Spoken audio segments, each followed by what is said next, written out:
Hello everyone. इस video में हम देखने वाले हैं क्लोज टेस्ट। ये क्लोज टेस्ट का सेकंड वीडियो है। इसके पहले ऑलरेडी एक वीडियो मैं कवर कर चुका हूं जहां पे हमने 6 सेट्स किए थे क्लोज टेस्ट के। चलिए शुरू करते हैं बिना किसी डिले के। प्रोसीजर फिर से वही होगा। आप इस पैसेज को पहले पढ़ेंगे, उसको आराम से समझेंगे फर्स्ट रीडिंग में। सेकेंड रीडिंग में आप इसके ब्लैंक फिलअप करने की कोशिश करेंगे, ठीक है। मैं अज्यूम करके चल रहा हूं कि आपने इसको ट्राई कर लिया है। आप कोई भी वीडियो देखोगे इस कोर्स का, हमेशा एक पेन और एक कॉपी आपको लेके बैठना है। मेरे बताने से पहले क्वेश्चन ट्राई करना है। इसको अपने आदत में आप जितनी जल्दी शामिल कर लेंगे, आपका ग्रोथ उतना फास्ट होगा। अगर आप इसको एक मूवी की तरह देख रहे हैं जिसमें आप एकदम चिल्ड है, रिलैक्स्ड है, तो आप ऐसा नहीं है नहीं सीखोगे, पर शायद 30% ही सीख पाओगे जो आपको 100% सीखने लायक कंटेंट मिलेगा। अगर आप एक कॉपी लेके अटेंटिव होके इत्मीनान से पढ़ने के जैसे इसको बैठ के देखेंगे तो आपको बहुत कुछ सीखने को मिलेगा। साथ ही साथ में जो भी चीज आपको ऐसा फील हो कि मैं तो बोल के निकल गया क्योंकि मेरे हिसाब से बहुत नॉर्मल सी चीज है, पर अगर आपके लिए वो नया है या आपको अगर नहीं समझ में आ रहा तो उसको नोट करते जाना है, ठीक है। नोट कैसे करना है, फिर से मैं बार बार ये बात बताता हूं आपको। नोट कैसे करना है, कुछ नहीं करना, सिर्फ नंबर 1, नंबर 2, नंबर 3 दे के एक एक लाइन में नोट करते जाना है कि इसके बाद ये प्रीपोजिशन होगा, यहाँ पे ये वाला रूल लगता है। अपनी भाषा में नोट करो, जो भी आपको नेचुरली जो लैंग्वेज है आता है, आप उसमें ही नोट करो। कोई जरूरी नहीं है इंग्लिश में नोट करना या हिंदी में नोट करना, ठीक है। चलो शुरू करते हैं। पहले समझते हैं इत्मीनान से क्या लिखा है कि unemployment is a major issue in India that dash millions of people across the country. Unemployment जो है वो इंडिया में एक बहुत ही मेजर इशू है जो कि लाखों लोगों को डैश करता है पूरे की पूरी कंट्री में, ठीक है। देखो, अक्रॉस द कंट्री कहने का मतलब है कि अगर मैं इसको एक कंट्री इमेजिन करूं तो हर तरफ, ठीक है, इसको अक्रॉस बोला जा रहा है यहां पे, राइट। आगे क्या है, Despite being one of the fastest growing economies in the world, India has struggled to create dash jobs to keep up with its rapidly expanding population. लिखा हुआ है कि India one of the fastest growing economies है, उसके बावजूद India जो है वो बहुत स्ट्रगल कर रहा है क्या करने में, वो जॉब्स को क्रिएट करने में, ठीक है। और जितनी स्पीड से हमारा पॉपुलेशन एक्सपैंड हो रहा है, जितनी स्पीड से हमारा पॉपुलेशन बढ़ रहा है, उससे उसके साथ कीप अप नहीं कर पा रहा। कीप अप का मतलब होता है किसी के साथ कंपैरिजन में बराबर रहना, ठीक है। कीप अप मतलब होता है एट पार, किसी के साथ पार रहना, किसी के साथ इक्वल रहना। तो जिस हिसाब से पॉपुलेशन ग्रो कर रहा है उस हिसाब से जॉब अपॉर्चुनिटीज ग्रो नहीं कर रही है, बेसिकली ये कहना चाह रहा है। The unemployment rate in India varies widely dash different states and regions. लिखा हुआ है कि इंडिया में जो अनएम्प्लॉयमेंट का जो रेट है ना, जो बेरोजगारी का जो रेट है, वो वैरी करता है वाइडली डिफरेंट स्टेट्स और रीजन्स में। मतलब डिफरेंट स्टेट्स में डिफरेंट टाइप का अनएम्प्लॉयमेंट है, डिफरेंट अनएम्प्लॉयमेंट रेट है। सिमिलरली डिफरेंट रीजन्स में डिफरेंट अनएम्प्लॉयमेंट का रेट है। Young people in particular face significant challenges in finding employment. खास करके जो जवान लोग हैं ना, उनको बहुत मुसीबत आती है एम्प्लॉयमेंट ढूंढने में। Many are highly educated but lack the skills and experience needed to dash in a highly competitive job market. लिखा हुआ है बहुत सारे ऐसे लोग हैं जो बहुत एजुकेटेड हैं, लेकिन उनमें जो स्किल्स हैं और जो एक्सपीरियंस चाहिए इस हाईली कॉम्पिटिटिव जॉब मार्केट में, वो डैश है, ठीक है, वो कम है। There are many factors contributing to the high level of unemployment in India. और ऐसा नहीं है कि कोई एक फैक्टर जिम्मेदार है इसके लिए बहुत सारे फैक्टर्स जो है वो जिम्मेदार है। Some of these include lack of investment in infrastructure. इसमें से अगर कुछ के नाम लिए जाए तो सबसे पहले इंफ्रास्ट्रक्चर की बहुत कमी है। A mismatch between skills of workers and needs of employers. मतलब एक कंपनी चलाने वाले इंसान को जिस किस्म का स्किल चाहिए, जिस किस्म के लोग चाहिए, उस किस्म के लोग प्रोवाइड नहीं कर पा रहा। And a lack of access to finance for small and medium size businesses. और अगर कोई बेरोजगार एक व्यापार करना चाहे, अगर बिजनेस करना चाहे, तो उसको जिस किस्म के छोटे लेवल पे लोन्स चाहिए या जिस किस्म के छोटे लेवल पे फाइनेंशियल एक्सेस चाहिए, वो नहीं मिल पाता। The Indian government has launched several initiatives to address the issue of unemployment in the country. Indian government ने कुछ स्कीम्स निकाले हैं जिससे वो एड्रेस कर पाए इस अनएम्प्लॉयमेंट के इशू को। These include programs to support small businesses, increase investment in infrastructure and provide vocational training to young people. जैसे कि क्या क्या है, इन्होंने कुछ प्रोग्राम्स निकाले हैं जिसके थ्रू स्मॉल बिजनेसेस की मदद हो रही है, जिसमें इंफ्रास्ट्रक्चर पे और खर्च किया जा रहा है। इसमें ये स्किल वाली जो ट्रेनिंग होती है जिसको वोकेशनल ट्रेनिंग हम कहते हैं, वो वोकेशनल ट्रेनिंग देने की कोशिश की जा रही है यंग लोगों को। However, Much more needs to be done to create sustainable long-term employment opportunities for all Indians. हालांकि और भी स्टेप्स की जरूरत है जिससे एक sustainable long term employment opportunity create किया जा सके लोगों के लिए. Unemployment can have serious social and economic consequences including poverty, crime and social dash. लिखा हुआ है कि अनएम्प्लॉयमेंट जो है ना उसके बहुत सीरियस कंसेक्वेंसेस हो सकते हैं. ठीक है, कंसेक्वेंसेस का मतलब होता है किसी चीज का रिजल्ट, आमतौर पर बैड रिजल्ट, इल रिजल्ट. ठीक है, कंसेक्वेंसेस बड़ा इंपॉर्टेंट टर्म है जिसका मतलब होता है हिंदी में परिणाम या दुष्परिणाम भी होता है, और इल जो इफेक्ट होते हैं, इल जो रिजल्ट्स आते हैं उसको कंसेक्वेंसेस कहा जाता है. ठीक है, इसी को हम रैमिफिकेशंस भी कहते हैं.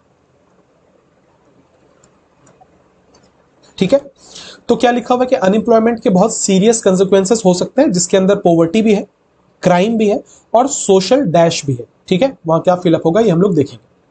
अभी दो बातें जो मुझे ये पैसेज पढ़ के समझ में आई हैं वो ये है कि जब पैसेज लंबा होता है तो हमारे क्वेश्चंस के सही होने के चांसेस बढ़ जाते हैं. क्योंकि सोचो अगर 5 लाइन का एक पैराग्राफ हो और उसमें 5 ब्लैंक हो तब तो आपको समझ ही नहीं आएगा ना कि टोन क्या है, किस हिसाब से हमें फिलअप करना है. लेकिन पैसेज जितना लंबा होगा और अगर लंबे पैसेज में कम ब्लैंक्स होंगे तब तो ये और ज्यादा लक्ष्मी क्वेश्चन हो जाता है, क्योंकि आपको अच्छे से ये बात समझ में आ जाएगी कि पैसेज कहना क्या चाह रहा है. ठीक है, तो लंबा पैसेज है, देखिए कभी घबराना मत, वो आपकी मदद के लिए लंबा पैसेज है. ठीक है, क्वेश्चन आसान हो गया उससे. सेकेंडली, आपको ये पढ़कर लग रहा होगा कि ये बहुत एक रीसेंट टॉपिक है, ये बहुत हाल फिलहाल में डिस्कस हुआ न्यूज़पेपर का टॉपिक है. इसका मतलब अगेन ये कहां से लिया गया है? मेरा अंदाजा है कि ये द हिंदू से लिया गया है. मेरा अंदाजा है कि ये द हिंदू से लिया गया है. ठीक है, क्योंकि कुछ एक वर्ड्स मुझे बीच में नजर आए थे जो कि द हिंदू बहुत बार रिपीट करता है. फॉर एग्जाम्पल, कंसिक्वेंसेस बहुत फेवरेट वर्ड है द हिंदू का. वोकेशनल ट्रेनिंग बहुत फेवरेट वर्ड है हिंदू का. अगर मेरी बात पे यकीन नहीं आता तो यूट्यूब पे मैंने जो द हिंदू की सीरीज चला रखी है ना, मार्क्स बूस्टर करके, आप वहां जाके चेक करना. वहां पे मैं जितने भी क्वेश्चंस करा रहा हूं ये आपको बहुत बार दिखेगा मेरे क्वेश्चंस में, जो कि वो तो खैर सीधा सीधा ही द हिंदू से उठाया हुआ है. तो ये पैसेज भी द हिंदू से. मैं बोलना क्या चाह रहा हूं? मैं बोलना ये चाह रहा हूं कि ओरिएंटेशन क्लास में भी मैंने बोला था और बार बार मैं ये बात बोलता हूं कि जो जितना रीडिंग करेगा उसका इंग्लिश का अक्यूमेन उतना डेवलप होगा. अक्यूमेन मतलब समझ. उसकी इंग्लिश की जो अंडरस्टैंडिंग है ना वो उतनी ज्यादा डेवलप होगी, और आपकी इंग्लिश की अंडरस्टैंडिंग जितनी ज्यादा डेवलप होगी आप उतना ज्यादा स्कोर कर पाएंगे. बहुत सारे बच्चों ने मुझे चैट्स में बोला, अच्छा कुछ बच्चे हैं जो बाद में ज्वाइन किए, उन्हें पता नहीं है कि मुझसे बात कैसे करना है, तो आपके ऐप में एक चैट्स का टैब होता है, उस टैब पे जाके आप मेरे से बात कर सकते हो. ठीक है, वहां पे आपको ऑप्शंस दिए जाएंगे. देखना एक चैनल होगा उसमें, चैनल नहीं बोलूंगा, एक लिंक होगा उसमें, एक चैट का ऑप्शन होगा उसमें जिससे आपका बिल आया होगा. ठीक है, वो मेरे ही थ्रू भेजा हुआ बिल है, आप वहां पे मुझसे बात कर सकते हो. राइट, अब क्या उसमें बहुत सारे लोगों ने मुझे ये बोला कि सर मेरे 30+ आ रहे हैं, मुझे 50 आउट ऑफ 50 स्कोर करना है, ये कैसे होगा? क्योंकि बहुत सारे लोगों का प्रॉब्लम है, इसलिए मैं वीडियो में डिस्कस किए देता हूं. देखो, अगर आपका इंग्लिश बहुत अच्छा है, आपने 2-3 किताबें पढ़ी हैं, बहुत सारे वीडियोस देखे हैं, बहुत सारी प्रैक्टिस की है, तो आप 40 आराम से स्कोर कर जाओगे 50 में. मैं किसी भी प्री एग्जाम को ले लूं, आप 40 आराम से स्कोर कर जाओगे 50 में से. लेकिन अगर आपको 40 से ज्यादा लाना है, या जो आपने रियलिस्टिक टारगेट या अनरियलिस्टिक टारगेट सेट किया है 50 आउट ऑफ 50 का, मैं ये नहीं बोला नहीं आता, आ सकता है, पर उसके लिए एक चीज जो बहुत अच्छी होनी चाहिए वो ये है कि आपका इंग्लिश का अक्यूमेन बहुत अच्छा होना चाहिए, आपकी इंग्लिश की अंडरस्टैंडिंग बहुत अच्छी होनी चाहिए. 40 तक के लिए आपके प्रीवियस ईयर क्वेश्चंस, ग्रामर के रूल्स, कोई भी जिस भी वीडियो से आप सीख रहे हो, जो भी कोर्स आपने परचेज किया है, सब कुछ करके 40 तक पहुंचना आसान है. लेकिन 40 से 50 तक का जो सफर है ना वो कोई टीचर नहीं तय कर सकता आपके लिए. क्योंकि वहां पे क्या होता है, जो ऐसे क्वेश्चंस होते हैं जो कंप्लीटली वोकैब बेस्ड हैं, ऐसे क्वेश्चंस होते हैं जिसमें दो ऑप्शंस में कंफ्यूजन होता है, ऐसे क्वेश्चंस होते हैं जो केवल आप अंडरस्टैंडिंग से ही बना सकते हैं, जिसमें कोई ग्रामर का रूल नहीं लग रहा, वहां पे तो कोई टीचर मदद नहीं कर सकता. वहां पे आपको अपनी मदद खुद ही करनी है. इसका यह मतलब है कि ऐसे बच्चे जो 50 में 50 या 45+ भी टारगेट लेके चल रहे हैं, आपको 40 से 50 के बीच का स्कोर तभी आ पाएगा जब आप अपने रीडिंग सेक्शन पे बहुत ध्यान दोगे. अगर आप पूछोगे कि सर कितना रीडिंग करने से हो जाएगा, देखो मैं अपीजमेंट वाला टीचर नहीं हूं, मैं फैक्ट्स, डेटा और प्रैग्मेटिज्म पे ज्यादा भरोसा करता हूं. कोई नहीं बता सकता आपको कितना रीडिंग करने के बाद आ जाएगा, क्योंकि ये पर्सन टू पर्सन वेरी करता है. हो सकता है 3 महीने की प्रैक्टिस के साथ मैं ये अचीव कर पाऊं, हो सकता है आप 1 महीने में कर लो. हो सकता है आपको 10 महीने लग जाए। ये कंप्लीटली आपके ऊपर है कि आपका बचपन से क्या बेसिक बना है इंग्लिश का। अगर बचपन से बेसिक नहीं बना है तो पिछले 2-3 साल में आपने इंग्लिश के ऊपर कितनी मेहनत की है, आप कितना इंग्लिश कंज्यूम करते हैं, कितना इंटरव्यूज देखते हैं। जैसे मैंने बोला कि रीडिंग करना जरूरी है, कोई ऐसा बच्चा होगा जो दिन भर में 1 घंटा रीडिंग करेगा, कोई ऐसा बच्चा होगा जो 1 घंटा रीडिंग करने के बाद जब वो कॉलेज जा रहा होगा या जब वो काम पे जा रहा होगा तो वो हेडफोन लगा के इंग्लिश में पॉडकास्ट सुन रहा होगा, तो उसका कंजम्पशन आपसे ज्यादा है ना। तो ये कंप्लीटली आपके ऊपर डिपेंड करता है कि आप इंग्लिश को कितना टाइम दे रहे हैं। आप जितना ज्यादा टाइम देंगे उतने हाई चांसेस है कि आपका इंग्लिश का अक्यूमेंट डेवलप होगा, आपके इंग्लिश की अंडरस्टैंडिंग डेवलप होगी। इसके लिए बहुत ज्यादा जरूरी है कि जितना ज्यादा टाइम दे सके उतना ज्यादा टाइम दे। 2 सोर्सेस मैंने पहले भी बताए थे अपने जो ओरिएंटेशन क्लास था, एक तो रीडिंग है। अब बच्चों का यह सवाल होता है रीडिंग कहां से करें, तब भी मैंने बोला था, फिर से रिपीट करूंगा, जो सोर्स आपको ठीक लगता है, जो आपको लगता है आपके लेवल का है। कोई जरूरी नहीं है कि आपको द हिंदू ही पढ़ना है, कोई जरूरी नहीं है कि आपको कोई इंग्लिश न्यूज़पेपर ही पढ़ना है या मैगजीन्स ही पढ़ना है। आपको क्रिकेट में इंटरेस्ट है, क्रिकबज़ ऐप रखो फोन पे, दिन भर क्रिकेट के आर्टिकल्स पढ़ लो। आपको बॉलीवुड में इंटरेस्ट है, न्यूज़पेपर का वो वाला पेज उठाओ जिसमें बॉलीवुड का न्यूज़ है, उसको पढ़ लो। मतलब केवल पढ़ने से है। आपको फिक्शन में अच्छा लगता है, कोई भी नोवेल उठा लो चेतन भगत का या कोई भी राइटर का, पढ़ लो उसको। आपको सिर्फ इस चीज पे ध्यान रखना है कि इंग्लिश का एक्सपोजर मिलना चाहिए आपको, जहां से भी मिल जाए ठीक है। एक सोर्स तो ये हुआ रीडिंग का। दूसरा सोर्स हुआ इंटरव्यूज एज लॉन्ग, मतलब as frequently as possible, duration as long as possible. देखो, कंज्यूम करो इंग्लिश। आप वेब सीरीज देखो इंग्लिश में, आप मूवीज देखो इंग्लिश में, क्रिकेट कमेंट्री सुनो इंग्लिश में। जितना एक्सपोजर बढ़ाओगे 40 से 50 का रास्ता उतना आसान हो जाएगा। ठीक है, कोई भी रूल रट के, कोई भी कोर्स करके आप 50 में 50 नहीं ला सकते, क्योंकि ये एक लैंग्वेज है।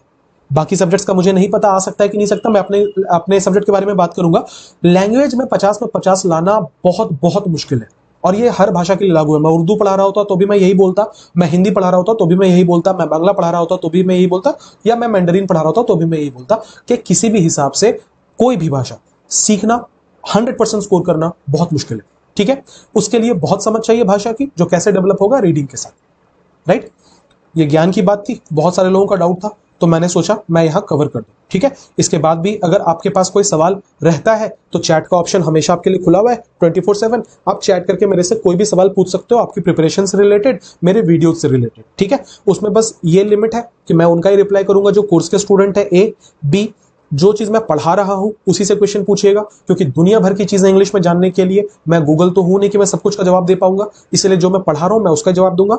साथ ही साथ में करियर से रिलेटेड कोई सवाल है तो आप डेफिनेटली पूछ सकते हैं। ठीक है, सवाल पूछ के थोड़ा पेशेंस रखना। अगर मैं बिजी रहा तो अगले दिन तक रिप्लाई कर दूंगा, बिजी नहीं रहा तो 2-3 घंटे में आपको रिप्लाई मिल जाएगा। ठीक है, मैं चेक करता रहता हूं, अगर कोई मेरे पास चैट आता है तो निश्चिंत रहना उसके लिए। चलो, मैं आ रहा हूं वापस पढ़ाई पे, बहुत बातें हो गई। तो अनएम्प्लॉयमेंट के बारे में ये पूरा पैसेज है। अगर आपसे पूछा जाए टोन क्या है, तो टोन तो नेगेटिव है, क्योंकि यहाँ पे एक प्रॉब्लम का डिस्कशन चल रहा है। ओवरऑल टोन नेगेटिव है, बाकी तो लाइन बाय लाइन टोन हमें अलग से पकड़ना पड़ेगा। ठीक है, चलो शुरू हो जाते हैं लाइन बाय लाइन। लिखा है कि unemployment is a major issue. यहाँ इशू टर्म का इस्तेमाल किया गया, मतलब नेगेटिव टोन जा रहा है कि अनएम्प्लॉयमेंट एक बहुत बड़ा मुद्दा है इन India, that dash millions of people across the country. क्या होगा? That compromises millions of people, that affects millions of people, that controls millions of people, that affects millions of people। मुझे 2 चीजें यहां पे समझानी है, ध्यान से मेरी बात आगे सुनना। सबसे पहले कॉम्प्रोमाइज का मतलब क्या होता है? कॉम्प्रोमाइज का हिंदी मतलब होता है समझौता करना, जहां पे आप दूसरे का इंटरेस्ट छीन के, मतलब छीन लेते हैं और उसे कहते हैं जैसा है वैसा ही रहना, काम चला लो, उसे कॉम्प्रोमाइज कहा जाता है। क्या अनएम्प्लॉयमेंट एक ऐसा इशू है इंडिया में जो मिलियंस ऑफ पीपल को कॉम्प्रोमाइज कर रहा है? नहीं, कॉम्प्रोमाइज नहीं कर रहा। कॉम्प्रोमाइज का एक मतलब जान देना भी होता है। ठीक है, आगे दैट इफेक्ट्स। अब ये चीज सीखने वाली है, नहीं पता है तो नोट कर लेना। देखो, इफेक्ट ना एक नाउन होता है, हालांकि इसमें कभी कभी वर्ब जैसा भी यूज किया जाता है मॉडर्न इंग्लिश में, पर अभी तक जितना मैंने क्वेश्चन देखा है एसएससी से आज तक नाउन ही मान रही है, तो आप इसको नाउन ही जानो। अफेक्ट क्या होता है? अफेक्ट वर्ब होता है। अगर मैं हिंदी मीनिंग बताऊं तो इफेक्ट का मतलब होता है प्रभाव, अफेक्ट का मतलब होता है प्रभाव डालना। ठीक है, अब आपको कुछ नहीं करना, सिर्फ सेंटेंस में यह समझना है कि जो ब्लैंक आप फिलअप करने की कोशिश कर रहे थे उसमें एक नाउन की जरूरत थी या एक वर्ब की जरूरत थी। अगर आप इतना समझ जाओगे तो हमेशा ये क्वेश्चन कर लोगे अफेक्ट इफेक्ट वाला, और बहुत क्वेश्चन इससे आएंगे। तो क्या लिखा हुआ है कि unemployment is a major issue in India, that unemployment के लिए सब्जेक्ट यहां पे इज आया है, a major issue in India, that relative pronoun है, आगे दैट डैश, तो यहां तो कोई वर्ब चाहिए कि मिलियंस ऑफ पीपल को डैश करेगा, इसका मतलब आप किसी काम के बारे में बात कर रहे हो, आप किसी वर्ब के बारे में बात कर रहे हो, तो इफेक्ट तो नहीं हो सकता। अब है कि अफेक्ट्स हो सकता है क्या, एक बार कंट्रोल्स को भी चेक कर लेते हैं। Unemployment is a major issue in India that controls millions of people. वो कंट्रोल करता है क्या, बेरोजगारी कंट्रोल करता है लोगों को? नहीं, वो प्रभाव डालता है, वो अफेक्ट करता है बहुत सारे लोगों को, that affects millions of people across the country. Despite being one of the fastest growing economies in the world, India has struggled to create dash jobs to keep up with the rapidly expanding population. लिखा हुआ है कि India ये जो है ये one of the fastest growing economies है, लेकिन इंडिया स्ट्रगल कर रहा है क्रिएट करने में डैश जॉब्स को, ताकि वो पॉपुलेशन के हिसाब से कीप अप कर पाए। जितना पॉपुलेशन बढ़ रहा है उस हिसाब से हमारा जो जॉब्स है वो बढ़ पाए। तो क्या है कि India has struggle to create enough jobs, हो सकता है फ्यू जॉब्स। देखो फ्यू और अ फ्यू का डिफरेंस मैंने अपने YouTube वीडियोस में बताया है, ठीक है। मैं दोबारा यहां बता रहा हूं, मैं मान के चल रहा हूं अपने YouTube वीडियोस नहीं देखे अभी तक, तो मैं दोबारा बता दे रहा हूं, सुन लो ध्यान से। फ्यू नेग्लिजिबल के सेंस में यूज किया जाता है। इसका मतलब होता है कम, लेकिन इतना कम कि काम ना चल सके। अ फ्यू सेटिस्फैक्टरी के सेंस में यूज किया जाता है, जिसका मतलब होता है कि आप बोल रहे हो ठीक ठाक। For example, I was expecting 1000 students in my class, let's say मुझे उम्मीद थी कि 1000 बच्चे मेरे क्लास में बैठेंगे, उसमें से केवल 6 आए। तो बताओ ये नेग्लिजिबल अमाउंट है कि नहीं है, ना के बराबर है कि नहीं है? तो जब आप एकदम नेगेटिव तरीके से बोलना चाहते हो तो आप वहां पे फ्यू यूज करना। सेटिस्फैक्टरी का मतलब होता है अभी भी पूरा नहीं है, पर जितना है ठीक ठाक है, ठीक है। फॉर एग्जाम्पल, अगर 1000 एक्सपेक्ट कर रहा था मैं अपने क्लास में, केवल 882 आए। अब देखो अभी भी ये 1000 आउट ऑफ 1000 नहीं है, पर इतना है कि उससे काम चल जाएगा। तो जब आप पॉजिटिव टोन यूज करना चाहते हो तो सेटिस्फैक्टरी के सेंस में अ फ्यू यूज करते हो। सेम डिफरेंस होता है लिटिल और अ लिटिल में भी। लिटिल नेग्लिजिबल है, अ लिटिल का मतलब होता है ठीक ठाक, राइट। अब फ्यू का इस्तेमाल काउंटेबल के लिए होता है, लिटिल का इस्तेमाल अनकाउंटेबल के लिए होता है, दोनों में ये डिफरेंस है। ये तो कई क्वेश्चंस आएंगे आगे, ये सब आई थिंक आपको पता भी होगा और आगे मैं प्रैक्टिस भी कराऊंगा। तो देखो क्या लिखा हुआ है इसमें, लिखा हुआ है कि India has struggle to create dash jobs, India has struggle to create enough jobs या फ्यू जॉब्स। देखो फ्यू जॉब्स तो नहीं होगा, यहां पे अ फ्यू होता तो हम सोचते भी, क्योंकि 0 मान लो जैसे 1000 की एक्सपेक्टेशन है तो 5 जॉब क्रिएट करके होगा क्या, नहीं हो सकता। India has struggle to create many jobs to keep up. देखो यहां पे जो टू कीप अप है ना, ये खेल बिगाड़ रहा है, वरना मैनी भी कर सकते थे। टू कीप अप का मतलब हम क्या बोलना चाहते हैं कि इतने जॉब्स नहीं वो क्रिएट कर पा रहा जितने की जरूरत है। तो वहां पे इनफ ज्यादा अच्छा सेंस देगा ना, कि फॉर एग्जाम्पल कि I have not worked enough. इसका मतलब क्या होता है कि मैंने बिल्कुल काम नहीं किया। इसका मतलब होता है जितनी जरूरत थी मैंने उतना काम नहीं किया। वहीं पे तो इनफ यूज करते हैं। तो यहां पे भी तो वही सेंस था ना कि जिस हिसाब से पॉपुलेशन बढ़ रहा है उस हिसाब से जॉब अपॉर्चुनिटीज नहीं बढ़ रहे, इसका मतलब इनफ हो सकता है। अच्छा इसमें लिटिल लिखा हुआ है, आप यहां पे जॉब्स की बात कर रहे हो जो कि काउंटेबल चीज है, तो लिटिल कैसे होगा? अभी मैंने समझाया, लिटिल अनकाउंटेबल के लिए आता है, फ्यू काउंटेबल के लिए आता है। तो एक ऑप्शन सबसे सटीक कौन सा लग रहा है? इनफ वाला। तो आंसर क्या होगा? इनफ। आगे, the unemployment rate in India varies widely dash different states and regions. लिखा हुआ है कि ये जो अनएम्प्लॉयमेंट रेट है ना इंडिया का, ये अलग अलग जगह पे अलग अलग है, बहुत वैरायटी है इसमें। ऐसा नहीं है कि मैंने कह दिया कि इंडिया में 53% अनएम्प्लॉयमेंट है तो हर स्टेट में 53%, ऐसा नहीं है। ये स्टेट टू स्टेट वेरी कर रहा है, कहीं 70 भी है, कहीं 20 भी, ठीक है।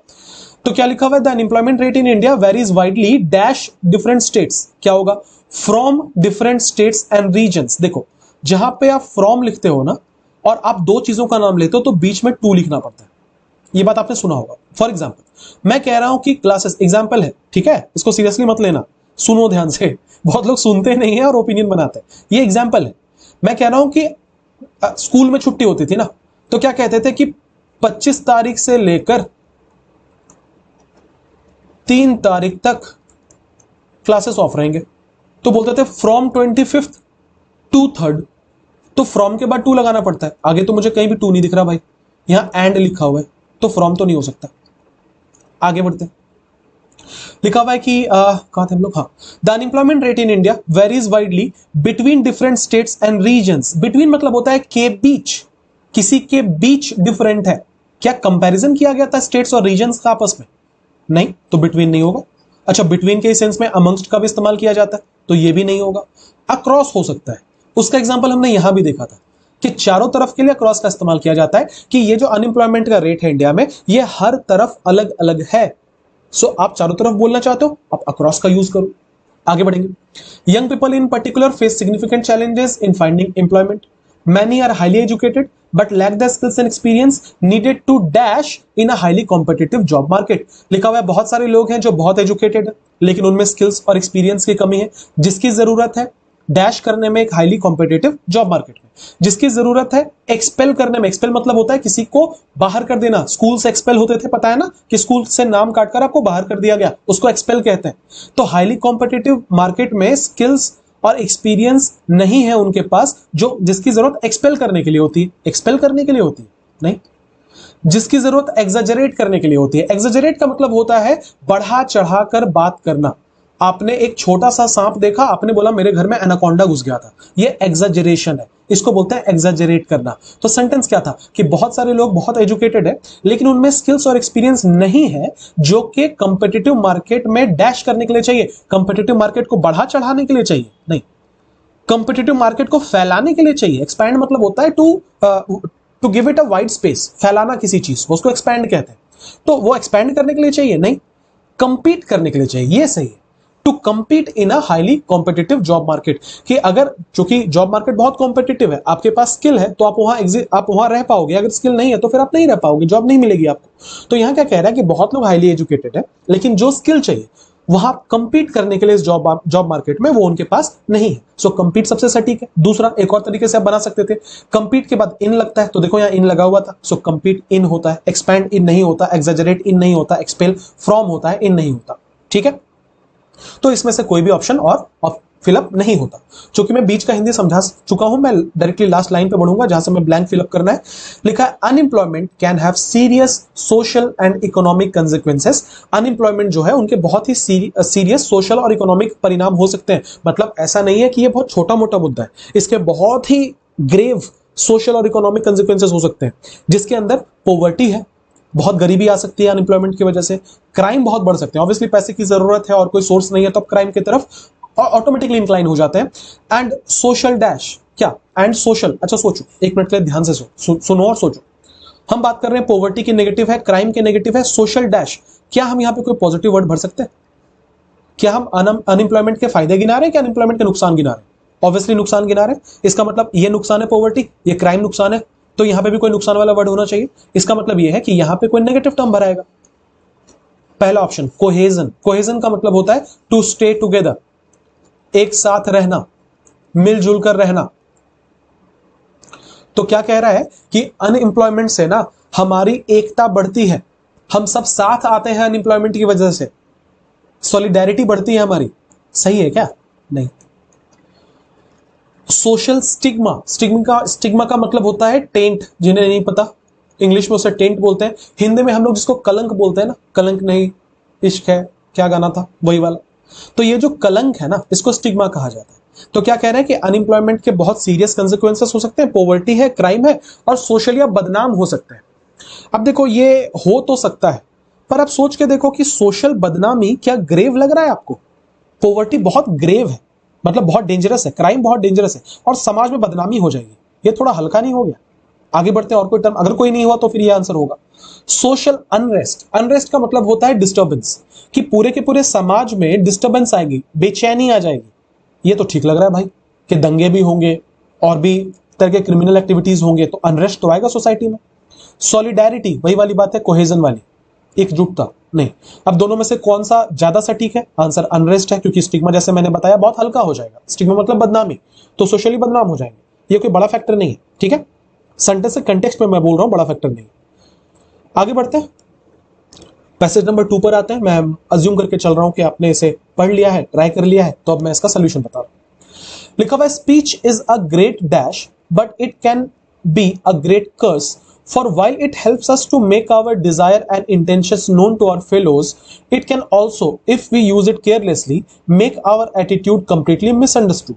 लिखा हुआ है कि स्पीच जो है ना वो एक बहुत ही महान डैश है, लेकिन ये एक कर्स भी हो सकता है, ये एक श्राप भी हो सकता है। ठीक है, क्यों? यहां पे जो फॉर यूज किया गया है ना, ये कंजंक्शन का काम कर रहा है, जिसका सेंस बिकॉज का है। बहुत बार फॉर का इस्तेमाल सेंटेंस में जब ऐसा कंजंक्शन होता है तो उसका मतलब बिकॉज होता है। ठीक है, तो यहां पे क्या लिखा हुआ है कि स्पीच जो है वो एक बहुत ही बड़ा बहुत ही मतलब महान डैश है, लेकिन ये एक सोशल, ये एक कर्स भी हो सकता है, एक श्राप भी हो सकता है, क्योंकि ये बहुत सारे लोगों को इसमें मदद करता है कि ये हमारे डिजायर्स और इंटेंशंस जो हम चाहते हैं या जो हम सोच रहे हैं, हम उसको एक्सप्रेस करते हैं अपने स्पीच के द्वारा, बोलने के द्वारा। लेकिन अगर हमारे वाक्य जो हम बोलना चाह रहे हैं, जो सेंटेंसेस हम बोल रहे हैं, अगर उनको केयरलेसली यूज किया जाए तो ये हमारे एटीट्यूड को कंप्लीटली मिसअंडरस्टूड करवा सकता है। मतलब आसान भाषा में अगर मैं समझाऊं तो कह रहा है कि जो स्पीच है ना, जो हम बोलते हैं, ये जो हमारे बोलने की क्षमता है, जो शब्द इस्तेमाल करने की क्षमता है, ये बहुत अच्छी चीज है।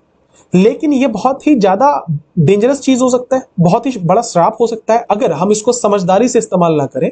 और ऐसा भी हो सकता है कि जो हम बोलना चाह रहे हैं वो कंप्लीटली सामने वाला गलत समझे अगर हम सही वर्ड्स का इस्तेमाल नहीं कर रहे। लिखा है, a slip of the dash, the use of an unusual or an ambiguous word and so on may create an enemy where we had hope to win a friend. लिखा हुआ है कि डैश का स्लिप हो जाना या एक unusual या एम्बिग्यूअस, एम्बिग्यूअस एसएससी ने बहुत बार पूछा है। एम्बिग्यूअस का मतलब होता है अनक्लियर, कोई ऐसी चीज जिसकी मीनिंग क्लियर ना हो, जिसको हम लोग वेग भी कहते हैं। ठीक है, कि कोई ऐसी चीज जिसका मीनिंग बिल्कुल क्लियर निकल कर ना आए, उसे एम्बिग्यूअस कहा जाता है। ठीक है, तो यहां पे क्या लिखा हुआ है कि अगर एक डैश का स्लिप हो जाए, या अगर हम कोई एक अनयूजुअल चीज इस्तेमाल कर लें, या एक एम्बिग्यूअस वर्ड बोल दे जिसका मीनिंग सामने वाला नहीं समझ पाया क्लियरली, तो हम जहां दोस्त बनाने गए हैं ना, हम वहां दुश्मन बना के वापस आ जाएंगे। बहुत अच्छी बात है, ये लाइन तो आप समझ ही रहे हैं। फॉर एग्जाम्पल, मैं आपसे कहता हूं कि आपके पिताजी का नाम क्या है, आपके फादर साहब का नाम क्या है, आप मुझे खुशी खुशी नाम बता देंगे। मैं किसी को पूछूंगा कि तेरे बाप का नाम क्या है। अब देखो, सेंस तो सेंटेंस का बिल्कुल वही है ना जो मैं पहले पूछ रहा था, लेकिन बोलने का तरीका जैसे बदला, उसी तरीके से जहां पे एक रिस्पेक्टफुल एक लाइन था, वो कितने बड़े डिसरिस्पेक्टफुल लाइन में बदल गया। तो वही कह रहा है कि वर्ड्स को ना बहुत समझदारी से चुनना चाहिए। ठीक है, again, different classes of people use different dash and the ordinary speech of an educated man may strike an uneducated listener as showing pride। लिखा हुआ है अगेन, डिफरेंट क्लास के जो लोग होते हैं ना, उनका डिफरेंट डैश होता है। ठीक है, ऑर्डिनरी स्पीच, एक जो एजुकेटेड आदमी का जो ऑर्डिनरी स्पीच है, वो एक अनएजुकेटेड लिसनर के लिए ऐसा फील हो सकता है कि वो बहुत घमंड में बात कर रहा है।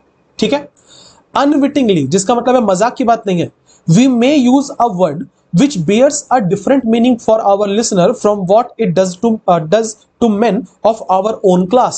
लिखा हुआ है कि, और ये मतलब ऐसे गलती से नहीं, मतलब आप मजाक नहीं कर रहे, पर ऐसे में आप बहुत बार ऐसे शब्द का किसी का इस्तेमाल कर जाते हो जिसको आप किसी और तरीके से लेते हैं, पर सामने वाला किसी और तरीके से लेता है। आपने कैजुअली कोई वर्ड बोल दिया, ठीक है, लेकिन लिसनर के लिए वो वर्ड बहुत ही ज्यादा मतलब अजीब लगेगा उसको, क्योंकि वो उसके डेली लाइफ का पार्ट नहीं है, क्योंकि वो उसको किसी और मीनिंग के साथ जोड़ता है। तो आपके लिए जो बड़ा कैजुअल वर्ड है, सामने वाले के लिए बहुत ही ज्यादा हर्टिंग हो सकता है। मुझे याद आ रहा है, जब मैं ये पढ़ा रहा हूं, मेरा एक दोस्त था स्कूल का, तो मैं उससे ना बहुत सालों के बाद कोविड के टाइम पे मिला।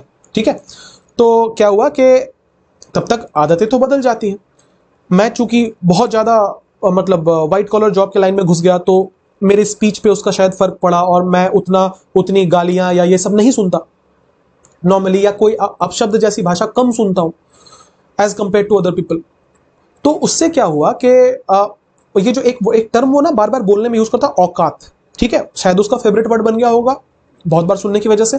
तो वो हर चीज में कह रहा था कि इसका औकात नहीं है, उसका औकात नहीं है। एक ऐसा टाइम आया जब मैं बहुत इरिटेट हो गया इस टर्म से, और ही डजंट मीन हार्म, मतलब ऐसा नहीं है कि वो किसी को जज कर रहा था, जस्ट उसके मतलब कैसे बोलूं, वोकैबुलरी में ये टर्म ऐड हो गया था कि औकात। फॉर एग्जांपल, अगर कोई लेट्स से के कुछ खा रहा है, लेट्स से कोई जलेबी खा रहा है, तो कह रहा है उसका औकात 4 जलेबी का ही है। जहां पे आप ये कहते हो कि वो 4 जलेबी ही खा पाएगा, उसकी कैपेसिटी उतनी है, वो कह रहे हैं कि उसका औकात 4 जलेबी का ही है। तो मुझे ना एक टाइम के बाद बहुत इरिटेशन होने लगा। तो मैंने उसको बोला कि भाई देख, तेरे लिए औकात का मतलब, दुनिया के लिए औकात का मतलब बहुत अलग है। ठीक है, तो ये टर्म से थोड़ा रिफ्रेन करो, ये टर्म मत यूज करो, ये हाईली ऑफेंसिव है मुझे, जबकि तुम मुझे नहीं बोल रहे हो, मुझे इतना बुरा लग रहा है, पर अगर कोई सुन लेगा कि तुम उसके बारे में ऐसे बात कर रहे हो, तो बहुत बहुत बुरा मान जाएगा। तो बेसिकली इस लाइन का यही मतलब था कि जिसको आप कैजुअली यूज कर लेते हो अपने भाषा में, बहुत बार वो शब्द किसी के लिए बहुत ऑफेंसिव हो जाते हैं। ठीक है, उनको बहुत बुरा लग सकता है। तो बहुत ज्यादा अवेयरनेस की जरूरत है वर्ड्स यूज करते हुए। Thus speech is not a gift to use lightly without thought। लिखा हुआ है, इसीलिए स्पीच जो है ना, वो ऐसे ऊपर ऊपर से यूज करने वाली चीज नहीं है जिसको बिना सोचे समझे यूज करो, but one which demands dash handling. लेकिन एक ऐसी चीज है जिसके लिए बहुत ही डैश हैंडलिंग की जरूरत है, only a few will express himself alike to all kinds of conditions of men. लिखा हुआ है कि only a fool will express, एक बेवकूफ ही होगा जो हर किस्म के लोगों से सेम तरीके से बात करता है। ठीक है, जैसे बहुत बार आपको मेरे YouTube वीडियोस पे भी कमेंट मिलेंगे, इतने जाहिलों वाले कमेंट आते हैं कि मैं बहुत बार सोचता हूं, देखो अपना टाइम वेस्ट होता है जब आप बेवकूफों से बात करोगे, तो इसलिए मैं रिफ्रेन करता हूं। पर बहुत बार आपको फील होता है कि आप सवाल पूछो उनसे कि जिस तरीके से तुम यहां बात कर रहे हो, कि अपने पेरेंट्स के सामने भी वैसे बात करते हो? जो टर्म्स तुम यूज कर रहे हो यहां पे कूल बनने के लिए सो कॉल्ड, क्या आप अपने पेरेंट्स के सामने भी ऐसे बात करते हो? ऑब्वियसली वो नहीं करते होंगे, और अगर करते होंगे तो पेरेंट्स के साथ सीरियसली कुछ गलत है, कुछ गड़बड़ है उनके अपब्रिंगिंग में। इसका मतलब यह है कि एक फूल ही होगा, एक बेवकूफ ही होगा जो हर तरीके की सेम भाषा में इस्तेमाल करेगा। मैं अपने सीनियर से जैसे बात करता हूं, मैं अपने फैमिली से जैसे बात करता हूं, वैसे मैं अपने दोस्तों से थोड़ी करता हूं। जैसे मैं दोस्तों से करता हूं वैसे मैं अपने स्टूडेंट्स के साथ थोड़ी करता हूं। तो हर जगह पे इंसान को अलग अलग तरीके से बात करना होता है। Thus, speech is a valuable gift, but if not used in a proper way, may cause misunderstanding. लिखा हुआ स्पीच, हम कह सकते हैं कि स्पीच जो है ना वो बहुत ही वैल्यूएबल गिफ्ट है, और अगर इसको सही तरीके से यूज किया जा सके, यूज ना किया जाए तो बहुत बहुत मिसअंडरस्टैंडिंग हो सकता है। Since different classes use different words, we must use speech carefully to avoid being dash. लिखा हुआ है कि क्योंकि different class of people different तरीके के वर्ड्स का इस्तेमाल करते हैं, आपको बहुत ज्यादा जरूरी है कि आप अपने स्पीच को बहुत केयरफुली यूज करो, ठीक है, और अवॉइड बीइंग डैश, और डैश होने को अवॉइड करो। आ जाओ, अब ये क्या है, पूरा का पूरा जो पैसेज है इसका टोन क्या है, तो ये क्वेश्चन का टोन है, जहां पे आपको किसी चीज को लेकर ध्यान रखने को कहा जा रहा है। कुछ लाइंस पॉजिटिव है, कुछ लाइंस नेगेटिव है, हम इंडिविजुअल लाइंस पकड़ के चलेंगे। फर्स्ट में, speech is a great dash but it can be a great curse. अच्छा, यहां पे लिखा है speech is a great dash. सबसे पहले ग्रेट मतलब महान होता है, मतलब आगे कोई पॉजिटिव वर्ड आने वाला है। आ जाओ, speech is a great blessing. Blessing मतलब होता है आशीर्वाद। आर्टिकुलेशन, आर्टिकुलेशन का मतलब होता है to speak in a great manner. बहुत अच्छे तरीके से बात करने को आर्टिकुलेशन कहते हैं, ठीक है। तो लिखा हुआ है speech is a great articulation. अब देखो इसमें दिक्कत क्या है, स्पीच अच्छे से यूज करने को ही तो आर्टिकुलेशन कहते हैं, फिर स्पीच आर्टिकुलेशन कैसे होगा? दोनों तो सेम ही बात हो गया ना, तो ये तो नहीं हो सकता। Speech is a great protection, speech protection है। Speech is a great art, art भी हो सकता है, ठीक है, प्रोटेक्शन तो सेंस नहीं बन रहा। तो ब्लेसिंग भी हो सकता है, आर्ट भी हो सकता है, दोनों में से कौन सा फिट आएगा? देखो अगर हम सेंटेंस यहीं तक पढ़े तो आपको दोनों सही लगेगा, जहां तक कि आर्ट ज्यादा अच्छा लगेगा, पर जैसे आप आगे पढ़ोगे आपको पता चलेगा आर्ट सही आंसर नहीं है। हम बट का इस्तेमाल कहां करते हैं? बहुत बार मैंने बताया है, बट का इस्तेमाल हम वहां करते हैं जहां पे हम दो कॉन्ट्रास्टिंग स्टेटमेंट्स को यूज करना चाहते हैं, ठीक है। इसका मतलब यह है कि आगे जो लाइन आएगा उसका उल्टा हम यहां यूज करेंगे। तो लिखा है speech is a great dash but it can also be a great curse. Curse का मतलब होता है श्राप, श्राप का उल्टा होता है आशीर्वाद। आशीर्वाद वाला कोई ऑप्शन था क्या? बिल्कुल था साहब, आंसर है ब्लेसिंग। बोलो समझे कि नहीं समझे? तो क्या होगा, speech is a great blessing but it can be a great curse for while it helps to make our desire intentions known. आगे की बातें, a slip of the dash. क्या स्लिप होगा? आप किसकी बात कर रहे हो? आप स्पीच की बात कर रहे हो, बात आप बोलने की बात कर रहे हो, तो क्या स्लिप होगा? टंग, ईयर, वर्ड, पेन। आंसर क्या होगा? टंग। वैसे भी आपने बहुत बार सुना होगा स्लिप ऑफ द टंग, जिसका मतलब है गलती से मुंह से कुछ निकल जाना, जो आप नहीं बोलना चाह रहे थे गलती से आपके मुंह से फिसल गई वो बात, उसको स्लिप ऑफ टंग कहा जाता है, ठीक है। ये तो सबने बना लिया होगा, ये तो बहुत आसान है। आगे बढ़ेंगे, जहां जहां ब्लैंक है मैं बस वो लाइन पढ़ रहा हूं। लिखा है again different classes of people use different dash. लिखा है कि डिफरेंट क्लासेस ऑफ पीपल, जो अलग अलग क्लास के लोग हैं, मतलब एक होता है लोअर क्लास, एक होता है लोअर मिडिल क्लास, एक होता है मिडिल क्लास, एक होता है अपर मिडिल क्लास, फिर होता है हाई क्लास। इस तरीके से क्लासेस में डिवाइडेड हमारी सोसाइटी। तो लिखा हुआ है कि डिफरेंट क्लास ऑफ पीपल जो है ना वो डिफरेंट डैश यूज करते हैं, और एक जो ऑर्डिनरी स्पीच है किसी भी एजुकेटेड आदमी का, वो एक अनएजुकेटेड आदमी को घमंड लग सकता है। बहुत अच्छी बात है। जैसे आप एक एजुकेटेड इंसान हो, आप बहुत बार जब आप 10 वर्ड्स के साथ कोई हिंदी का लाइन बोलते हो उसमें 3-4 वर्ड इंग्लिश के आ जाते हैं। जो इंग्लिश नहीं जानता, या जिस इंसान के दिमाग में यह है कि इंग्लिश सिर्फ दिखावे के लिए बोली जाती है, वो हमेशा आपको बोलेगा ये घमंडी है, जबकि आप उसको जानबूझ के इंग्लिश में नहीं बोल रहे, आपकी आदत हो चुकी है कि इंग्लिश के वर्ड्स आ जाते हैं बीच बीच में, ठीक है। तो यहां क्या लिखा हुआ है कि again different classes of people use different context. Context का मतलब होता है रिलेशन, जिसे हिंदी में संदर्भ कहते हैं, ठीक है। तो different class of people use different context तो नहीं होगा कि सबकी अपनी कहानी है, उस कहानी की वजह से कंटेक्स्ट अलग है, नहीं, सेंस नहीं बन रहा। Different class of people use different reference, सब हर क्लास के लोग डिफरेंट डिफरेंट रेफरेंस देते हैं। अच्छा, रेफरेंस दे सकते हैं, लेकिन उससे ऑर्डिनरी स्पीच प्राइड थोड़ी ना लगेगा। आगे, different classes of people use different meanings, अलग अलग मतलब होता है यार। पानी का मतलब तो हर क्लास के लिए सेम है, ग्लास का मतलब तो हर क्लास के लिए सेम है, तो मीनिंग्स हर जगह तो फिट नहीं आ रहा।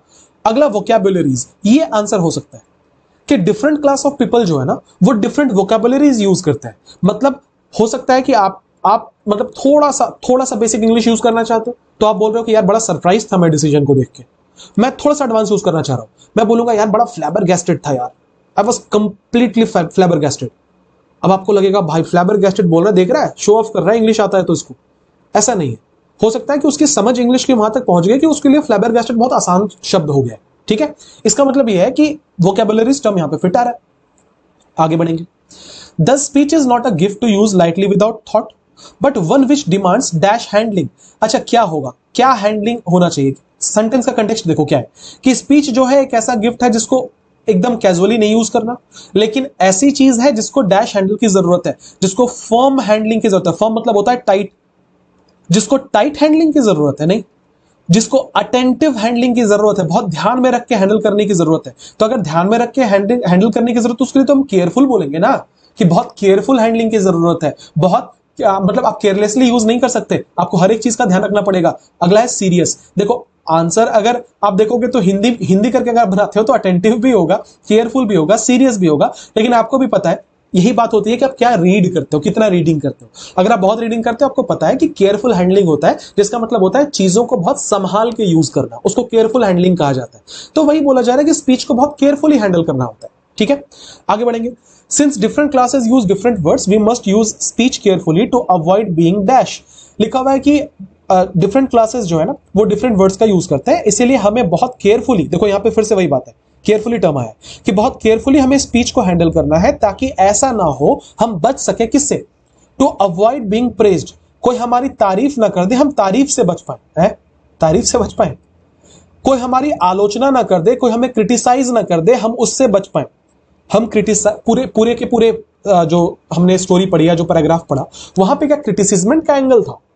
क्यों बोला जा रहा है कि आप अच्छे से अपने शब्दों का इस्तेमाल कीजिए ताकि लोग आपको क्रिटिसाइज ना करें? नहीं नहीं नहीं, ये कंटेक्स्ट नहीं है। पूरे का कंटेक्स्ट ये है कि आप जो मीनिंग कन्वे करना चाहते हो वो मीनिंग नहीं जाएगा, कुछ और मीनिंग चला जाएगा। हो सकता है सामने वाला डिसरिस्पेक्टफुल ले ले उसको, इस वजह से आपको वर्ड्स को ठीक से इस्तेमाल करना है। तो यहां तो क्रिटिसिज्मेंट का कंटेक्स्ट ही नहीं है पूरे पैसेज में। आगे, मिसअंडरस्टूड, अवॉइड बीइंग मिसअंडरस्टूड। ऐसा ना हो कि आप कहना कुछ और चाह रहे हो, सामने वाला कुछ और समझ जाए। ठीक है, ये देखो ये बार बार पैसेज में आया था, यहां पे भी देखो मिसअंडरस्टूड लिखा हुआ था, यहां पे भी एम्बिगुअस स्टेटमेंट लिखा हुआ था, तो बार बार रिपीटेडली ये कहा जा रहा था।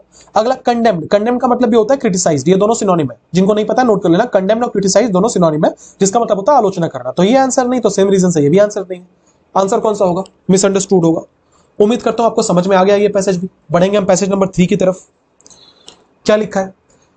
लिखा है ancient coins are a fascinating dash into the past, providing insight into the culture, economy and politics of ancient civilizations. लिखा हुआ है जो पहले के जो कॉइन्स है ना, जो एंशिएंट कॉइन्स है, वो बहुत ही फैसिनेटिंग डैश है पास्ट में।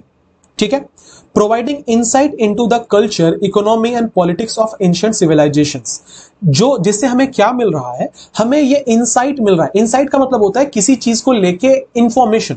ठीक है, डीप इंफॉर्मेशन, उसको इनसाइट कहते हैं। सो आपको डीप इंफॉर्मेशन मिल रहा है कल्चर के बारे में, इकोनॉमी के बारे में और पॉलिटिक्स के बारे में, एंशिएंट सिविलाइजेशंस के। मतलब बेसिकली ये मीनिंग है कि जो पुराने जो सिविलाइजेशंस चले आ रहे थे, पुरानी जो सभ्यताएं चली आ रही थी, उनके क्वाइंस अगर आप देखोगे तो उनके क्वाइन से आपको एक इंसाइट मिलेगा, आपको समझ आएगा उस टाइम के कल्चर का, या उस टाइम के इकोनॉमी का, या उस टाइम के पॉलिटिक्स का। ठीक है, जैसे बहुत सारे ऐसे कॉइन्स थे जिसमें मैं इंडियन सिविलाइजेशंस की बात कर रहा हूं, जिसमें बैल बने होते थे, ऑक्स बने होते थे, या घोड़ा बना होता था। तो इससे यह पता चलता था कि उस वक्त के जो लोग होंगे वो ऑक्स की शायद पूजा करते होंगे, बहुत वैल्यू करते होंगे ऑक्स को, हॉर्स की पूजा करते होंगे, बहुत वैल्यू करते होंगे हॉर्स को। तो इसी तरीके से आपको इनसाइट्स मिलते हैं कॉइन्स देख के। Coins were first invented in the 7th century BCE and the use of coins spread rapidly throughout the ancient world. लिखा हुआ है सबसे पहले जो कॉइन का इन्वेंशन हुआ था वो 7th सेंचुरी में हुआ था, और कॉइन्स बहुत तेजी से फैले थे पूरी की पूरी दुनिया में। And many civilizations minted their own unique coins with dash designs and symbols. लिखा हुआ है बहुत सारे ऐसे civilizations थे जो अपना खुद का कॉइन मिंट कर रहे थे, अपना खुद का कॉइन बना रहे थे वो, जिसमें डैश डिजाइंस और सिंबल्स होते थे। One of the most significance of ancient coins is the information they provide. सबसे significant जो एस्पेक्ट है एंशिएंट कॉइन्स का, वो है जो इंफॉर्मेशन ये प्रोवाइड करते थे, ठीक है। Coins often bear the images and inscriptions of rulers which can provide clues about their dash and the values they held. लिखा हुआ है कॉइन्स जो है ना, वो इमेजेस और इंस्क्रिप्शंस था उनके अंदर, उनके रूलर्स का, जो कि ये क्लू प्रोवाइड करता था उनके डैश के बारे में और क्या वैल्यूज थे उनके। जो बात मैं ऑलरेडी डिस्कस कर चुका कि बहुत बार किसी जानवर का के फोटोज लगे होते थे उसमें, या इंस्क्रिप्शंस होते थे, या बहुत बार रूलर्स के इंस्क्रिप्शंस होते थे, जिससे हमें ये क्लू मिलता था कि उनके वैल्यूज क्या थे, वो क्या सोचते थे उस वक्त पे। आगे, they can reveal information about trade and commerce as well as the materials and technology used in coin minting. उस वक्त पे ट्रेड एंड कॉमर्स के जो कैसे होता था, क्या उस वक्त की करेंसी की वैल्यू थी, ये सब कुछ हमें कॉइन से पता चल सकता है। साथ ही साथ में क्या मटेरियल का कॉइन बनता था, क्या टेक्नोलॉजी यूज की जाती थी, वो भी। The craftsmanship and attention to detail in these coins are a dash to the skill and creativity of ancient artists। लिखा हुआ है जो craftsmanship और जो attention to details in coins में होती थी, उससे पता चलता था कि skill और creativity क्या था ancient artist का। While many ancient coins are now rare and valuable collectors items, they were once a common form of currency used in everyday transactions। आजकल तो वो जो पुराने कॉइन्स है बहुत रेयर चीज है और बहुत वैल्यूएबल चीज है, लेकिन एक ऐसा टाइम था जब ये डे टू डे ट्रांजैक्शंस में यूज किए जाते थे ऑब्वियसली। अगला लिखा हुआ है देयर यूबिक्विटी। यूबिक्विटी क्या होता है, मार्क कर लीजिएगा, बहुत इंपॉर्टेंट वर्ड है, इसने कई बार पूछा है। प्रेजेंस एवरीवेयर, कोई ऐसी चीज जो हर जगह मौजूद हो उसको यूबिक्विटस कहते हैं, ठीक है। यूबिक्विटी का मतलब होता है हर जगह मौजूद होना, राइट, जिसे हम अपने एक टर्म ओमनी प्रेजेंस अगर पढ़ा है वन वर्ड में तो उसे ओमनी प्रेजेंस भी कहा जाता है। तो क्या है कि their ubiquity and durability have allowed them to survive for centuries, providing a window into the past for future generations to explore and dash. लिखा हुआ है चूंकि ऐसे कॉइन्स हर जगह मौजूद थे उस वक्त पे, तो उसमें से काफी सारे बच गए। साथ ही साथ में जो ड्यूरेबिलिटी थी उनकी, ऐसे मटेरियल से वो बनाए जाते थे जो आसानी से खराब नहीं होते थे, उसकी वजह से आज तक वो कॉइन्स जो है वो अवेलेबल है, या आज तक वो जो कॉइन्स है वो चल रहे हैं, ठीक है। और इससे जो फ्यूचर जनरेशंस है उनको डैश मिलता है, उनको पास्ट में एक्सप्लोर और डैश करने का मौका मिलता है, राइट। चलो अब क्या है, पैसेज का ओवरऑल टोन अगर मैं बोलूं तो वो तो पॉजिटिव है, या न्यूट्रल भी कह सकते हैं, क्योंकि ऐसा कुछ खास पॉजिटिव नेगेटिव नहीं है। लाइन बाय लाइन पढ़ेंगे और समझेंगे। इसके पहले आपने ट्राई कर लिया, मैं ये अज्यूम करके चल रहा हूं। क्या लिखा हुआ है कि ancient coins are a fascinating dash into the past, providing insight into the culture. लिखा है एंशिएंट कॉइन्स जो है वो बहुत ही फैसिनेटिंग डैश है पास्ट में। फैसिनेटिंग क्या है, फैसिनेटिंग इंटरफेरेंस है पास्ट में। इंटरफेरेंस का मतलब होता है दखल अंदाजी, किसी चीज में जबरदस्ती टांग घुसेड़ना, उसको इंटरफेरेंस कहते हैं। तो ये क्या फैसिनेटिंग टर्म के साथ जाएगा? फैसिनेटिंग के बाद तो कोई पॉजिटिव वर्ड आना चाहिए। फैसिनेटिंग मतलब ऐसी कोई चीज जो आपने बस इमेजिन किया था, आपको बहुत इंट्रिग कर जाती है, बहुत एक्साइट कर जाती है, उसको फैसिनेट करना कहते हैं, ठीक है। तो ये तो पॉजिटिव एडजेक्टिव है यार, तो यहां भी कोई पॉजिटिव वर्ड होना चाहिए, इंटरफेरेंस तो नहीं होगा। Ancient coins are a fascinating hint into the past. देखो हिंट के बाद कभी इनटू नहीं आता, तो ये तो ग्रामेटिकली इनकरेक्ट है। डाइवर्जेंस ये नेगेटिव वर्ड है, इसका मतलब होता है अपने रास्ते से भटक जाना। एंशिएंट कॉइन्स जो है ना वो आपको रास्ते से भटका देते हैं, कोई सेंस नहीं। ग्लिम्स बचता है, ये आंसर होगा। ग्लिम्स का हिंदी मतलब क्या होता है? झलक, राइट। आपने बहुत बार सुना होगा just a glimpse into the past, जिसका मतलब हमें इसको देख के ना पास्ट की एक झलक मिलती है। तो क्या लिखा हुआ है कि ancient coins are a fascinating glimpse into the past, एक झलक हमें दिखती है इसमें कि पुरानी चीजें कैसी होती थी, ठीक है। आगे बढ़ेंगे। And the use of coins spread rapidly throughout the ancient world and many civilizations minted their unique coins with dash designs and symbols with intricate designs. Intricate का मतलब क्या होता है? कोई ऐसी चीज जो कॉम्प्लेक्स हो। नोट कर लेना थोड़ा यार, ये वाला ना बहुत बार आता है, ठीक है। मुझे अलग स्लाइड दे देना चाहिए था इसके लिए, भूल गया, कोई बात नहीं, लिख लेना आप। इंट्रिकेट का मतलब क्या होता है? कॉम्प्लेक्स, ठीक है, क्योंकि इंपॉर्टेंट वर्ड है बहुत। तो इंट्रिकेट का मतलब होता है कॉम्प्लेक्स। तो उसमें बड़े कॉम्प्लेक्स डिजाइन्स और सिंबल्स थे जो कि बहुत यूनिक थे, हो सकता है बहुत ही कैजुअल डिजाइन्स थे। सोचो अगर कैजुअल डिजाइन होगा ना, ऊपर ऊपर से जैसे तैसा बना दिया, तो ये फैसिनेटिंग होगा क्या? नहीं। टैंगल्ड का मतलब होता है उलझा हुआ होना आपस में। जैसे कभी आपके हाथ में हेडफोन उलझा है, ऐसे ऐसे करके हेडफोन बहुत बार उलझ जाता है ना, बहुत दिन तक रख दो तो उसको टैंगल्ड कहते हैं, आपस में फंसा हुआ, ठीक है। सेंस नहीं है इसका। एलिमेंट्री मतलब होता है बेसिक, वही कैजुअल वाला सेंस है, तो ये भी नहीं होगा। एक आंसर है इंट्रिकेट। क्या है कि बहुत सारे सिविलाइजेशंस है जिन्होंने अपने खुद के कॉइन बनाए बहुत ही इंट्रिकेट डिजाइन और सिंबल्स के साथ। यही तो उनकी खासियत थी कि बहुत ही इंटरेस्टिंग डिजाइन होते थे, बहुत ही इंटरेस्टिंग सिंबल्स का यूज होता था। आगे, कॉइन्स, जिस लाइन में ब्लैंक है मैं बस वही पढ़ रहा हूं। Coins often bear the images and inscriptions of rulers which can provide clues about their dash. लिखा हुआ है कि ऐसे भी कॉइन्स थे जिसमें इंस्क्रिप्शंस होते थे रूलर्स के, और इससे हमें क्या पता चलता था, ये हमें क्लूज देते थे किसके बारे में, अबाउट देयर नेचर। नेचर ठीक लगेगा क्या, कि रूलर्स के नेचर के बारे में, आप रूलर्स की प्रवृत्ति के बारे में, उनके नेचर के बारे में कॉइन देख के कैसे पता लगाओगे कि वो बहुत ही ज्यादा क्रूअल था या वो बहुत ही ज्यादा बेनेवोलेंट था, कैसे पता चलेगा आपको? आपको अकबर के रेन के कॉइन देख के पता चलेंगे कि अकबर ने क्या क्या अच्छे काम किया, क्या क्या बुरे काम किया? औरंगजेब के बारे में पता चलेगा? नहीं पता चलेगा। तो नेचर टर्म तो ठीक नहीं आ रहा। अगला वर्ड है रेन। रेन का मतलब क्या होता है? शासन, हिंदी में शासन, विच मीन्स जिस टाइम पे वो रूल कर रहे थे, क्या हालत थे, किस हिसाब से वो रूल कर रहे थे, ये देख के तो पता चल सकता है। आगे परफॉर्मेंस, उनके परफॉर्मेंस, अगेन परफॉर्मेंस कैसे पता चलेगा कॉइन से? इनएक्टिविटी, वो कितने मतलब बेकाम के थे, वो कितने नालायक थे, ये उनके कॉइन से पता चलेगा? नहीं, ये तो गलत हो जाएगा। यही है, रेन से पता चलेगा। कैसे, रेन से कैसे पता चलेगा? आपके दिमाग में ये भी कंफ्यूजन होगा, मैं बताता हूं कैसे पता चलेगा। जो गरीब राजा थे वो किसी मेटल का कॉइन चला रहे थे, जो अमीर राजा थे वो गोल्ड के कॉइन चला रहे थे, जो मिडिल क्लास राजा थे वो सिल्वर के कॉइन चला रहे थे। तो क्या हालात थे उस टाइम पे, क्या रेन, उनका रेन कैसा था, उनका शासन कैसा था, ये कॉइन देख के पता चल सकता है। आगे, the craftsmanship and attention to detail in these coins are a dash to the skill and creativity of ancient artist. जिस हिसाब के का क्राफ्ट्समैनशिप है इन कॉइन्स में, और जिस हिसाब का अटेंशन टू डिटेल है इन कॉइन्स का, ये हमें एक डैश देता है कि उस वक्त के स्किल और क्रिएटिविटी कितनी अच्छी थी आर्टिस्ट की। तो ये हमें क्या देगा? ये हमें रिफ्यूजल देता है। रिफ्यूजल मतलब होता है मना करना, ये तो हो ही नहीं सकता।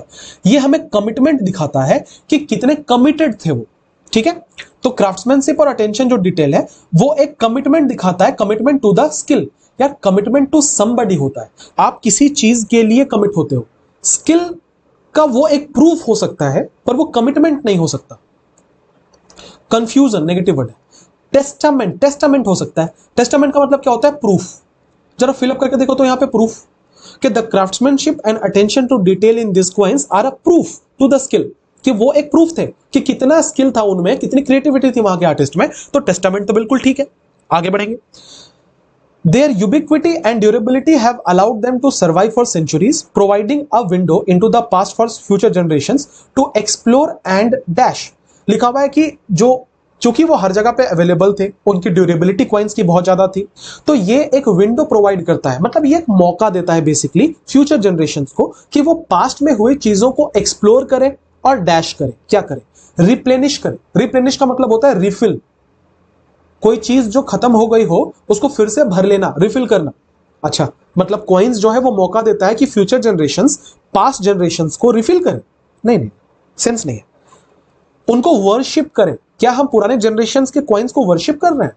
नहीं, वर्शिप तो नहीं कर रहे। उनको फेवर करें, उनको अप्रिशिएट करें, ये सही है।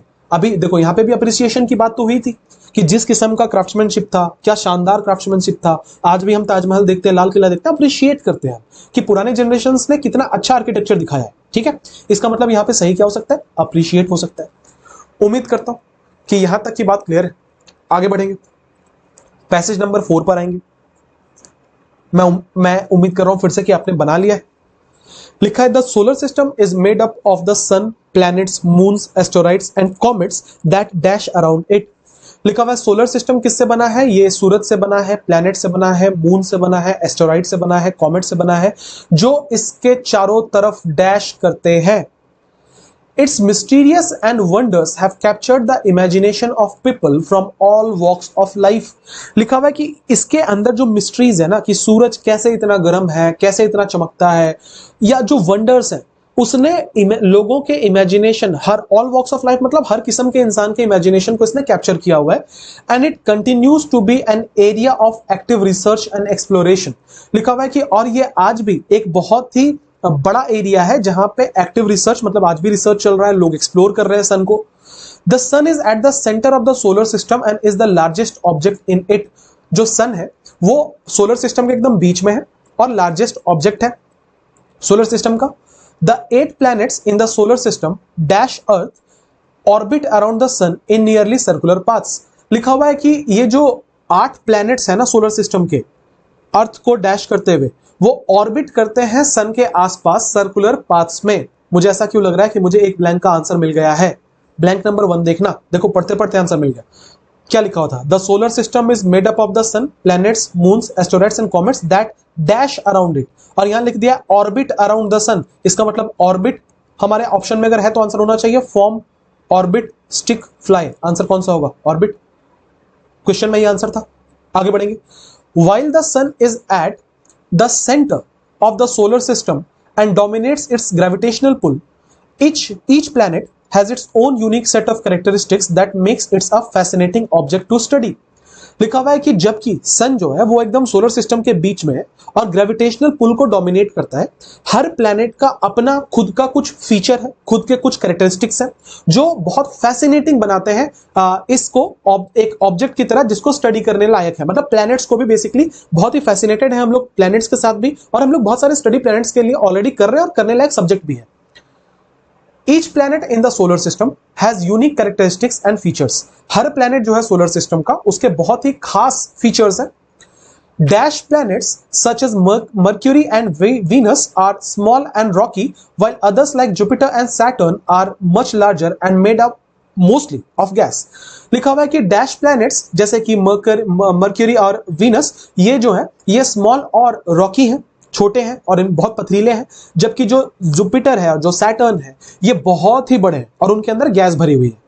The outer planets Uranus and Neptune are dash as ice giants because they contain more water, ammonia and methane than the gas giants. लिखा हुआ है कि जो बाहर के प्लैनेट्स हैं, यूरेनस हो गया या नेपच्यून हो गया, उनको आइस जायंट्स कहते हैं क्योंकि इनमें बहुत ज्यादा पानी है, अमोनिया है, मीथेन है, इनसे जिनमें गैस है उनसे कहीं ज्यादा। In addition to the planets, the solar system also has numerous moons, asteroids and comets. लिखा हुआ है कि ऐसा नहीं है कि सिर्फ planets ही हैं, planets के अलावा हमारे solar system में बहुत सारे moons भी हैं, asteroids भी हैं और comets भी हैं। These objects provide important dash about the formation and evolution of the solar system. ये जो objects है ना ये बहुत ही important dash देते हैं हमें कि हमारा जो solar system है वो कैसे बना, कहां से बनकर आया, क्या evolution है इसका, इन सारी चीजों के बारे में। चलो पैसेज जो है इंफॉर्मेटिव है, टोन पॉजिटिव है। एक ब्लैंक हम ऑलरेडी भर चुके हैं, ऑर्बिट। हम आगे बढ़ेंगे। लिखा हुआ है the 8 planets in the solar system dash the earth orbit around the sun. कह रहा है कि 8 प्लैनेट्स जो है सोलर सिस्टम के अर्थ को डैश करते, वो सूरज के चारों तरफ सर्कुलर पाथ्स में घूमते हैं। तो क्या करते हुए? अर्थ को एक्सक्लूड करते हुए, जिसका मतलब है कि अर्थ नहीं घूमता, सूरज के आसपास अर्थ नहीं घूमता, इसको छोड़कर बाकी सब घूमते हैं। ऐसा है क्या? अर्थ भी तो घूमता है, इसका मतलब एक्सक्लूडिंग तो नहीं होगा। अगला है डाइल्यूटिंग। डाइल्यूट का मतलब क्या होता है? किसी थिक चीज में, किसी गाढ़ी चीज में पानी मिला के उसको थिन कर देना, ठीक है, या किसी के एफर्ट को कम कर देना, उसको डाइल्यूट करना कहते हैं। तो लिखा हुआ है कि 8 प्लैनेट्स डाइल्यूटिंग अर्थ, अर्थ को फीका करके कोई सेंस नहीं है। डिसॉल्व का मतलब होता है किसी के अंदर घुल जाना। पानी के अंदर आपने चीनी डाला वो डिसॉल्व हो गया, पानी के अंदर आपने नमक डाला वो डिसॉल्व हो गया। तो क्या लिखा हुआ है? 8 planets in the solar system dissolving earth. Earth जो है बाकी प्लैनेट्स में घुल गया कोई सेंस नहीं है। इंक्लूडिंग होगा कि ऑल द 8 प्लैनेट्स इंक्लूडिंग अर्थ, अर्थ को जोड़कर 8 प्लैनेट्स जो है वो सारे के सारे सूरज के चारों तरफ घूमते हैं। आगे बढ़ेंगे, अगले ब्लैंक वाले लाइन को पढ़ेंगे। Each planet in the solar system has unique characteristics and features. हर प्लैनेट का अपना यूनिक कैरेक्टरिस्टिक है, फीचर है। Dash planets such as Mercury and Venus, few planets.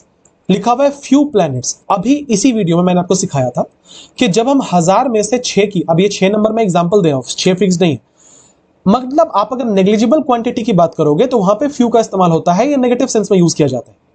Total planets कितने हैं जिक्र किया गया पैसेज में? 8। उसमें से आप 2 के बारे में ऑलरेडी बात कर रहे हो, मर्क्यूरी और वेनस के बारे में, वीनस के बारे में। इसका मतलब आप 25% के बारे में बात कर रहे हो। क्या हम यहां पे फ्यू यूज करें? नहीं ना, गलत हो जाएगा। अ फ्यू होता तो हम सोचते भी। आगे लिखा हुआ है some planets such as Mercury and Venus, ये हो सकता है कि कुछ प्लैनेट्स जैसे कि मर्क्यूरी और वीनस हो सकता है। Many planets such as Mercury and, देखो मैनी का इस्तेमाल होता है बहुत सारे के सेंस में, विच मींस आप ज्यादा की बात कर रहे हो। अगर हम यहां 60-70 प्लैनेट्स की बात, 60-70% प्लैनेट्स की बात करते तो हम मैनी का इस्तेमाल कर सकते थे, पर यहां तो कुछ का सेंस है, कुछ के लिए तो सम ज्यादा सटीक लग रहा है।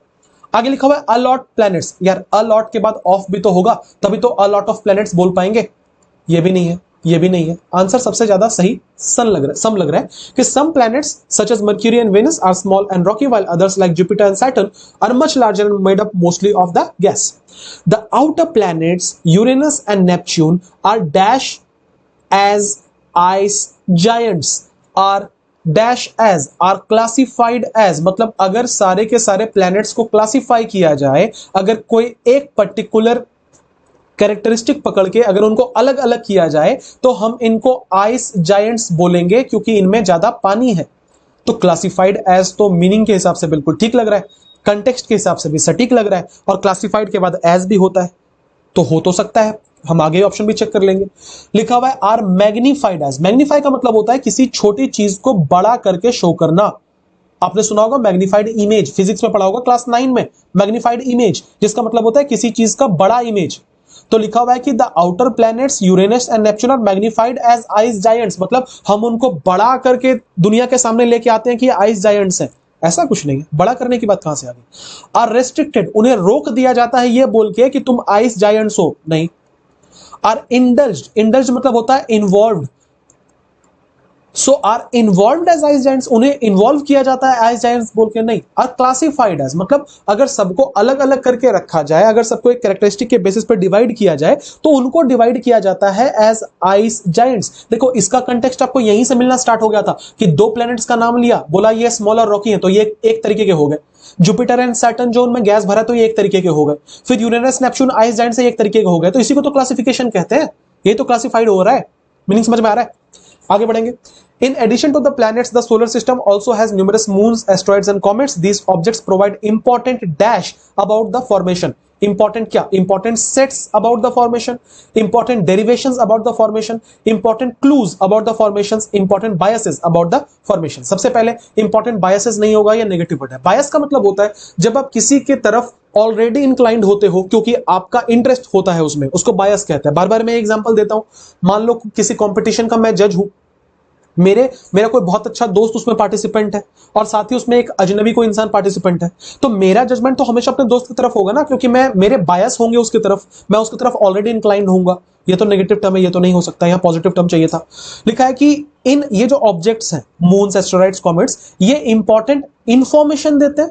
यही होना चाहिए ना, इंपॉर्टेंट इंफॉर्मेशन देते हैं कि कैसे सोलर सिस्टम फॉर्म हुआ, कैसे इवोल्यूशन हुआ उसका। तो सेट्स तो नहीं हो सकता।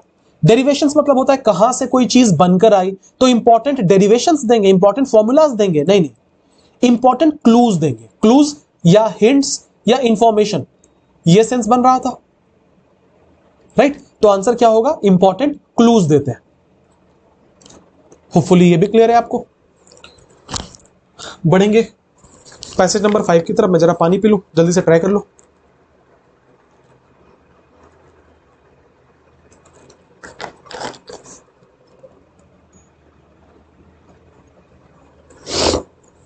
देखो क्या लिखा हुआ है। Primitive cultures are those that exist in societies that have not yet developed advance technology और कॉम्प्लेक्स सोशल डैश। लिखा हुआ है कि प्रिमिटिव कल्चर जो है ना, वो ऐसा है जो कि सोसाइटीज में एग्जिस्ट करता है, that have not yet developed advance technology और कॉम्प्लेक्स सोशल डैश। ठीक है, एक मिनट, मेरा थोड़ा ध्यान भटक गया क्योंकि मुझे एक चीज बतानी थी। मैं सोच रहा था बताऊं कि नहीं बताऊं। प्रिमिटिव बहुत बार एग्जाम में पूछा है सिनोनिम के फॉर्म में। ठीक है, प्रिमिटिव का सिनोनिम जो हमेशा एसएससी देती है वो देती है एंशिएंट। हिंदी में इसको प्राचीन बोलते हैं। बेसिक अंडरस्टैंडिंग डेवलप करनी है तो primitive is something that is very old, is called primitive. ठीक है, इसको नोट कर लेना, प्रिमिटिव का सिनोनिम एंशिएंट होता है। बहुत बार एसएससी ने पूछा है। वापस आता हूं पैसेज पे।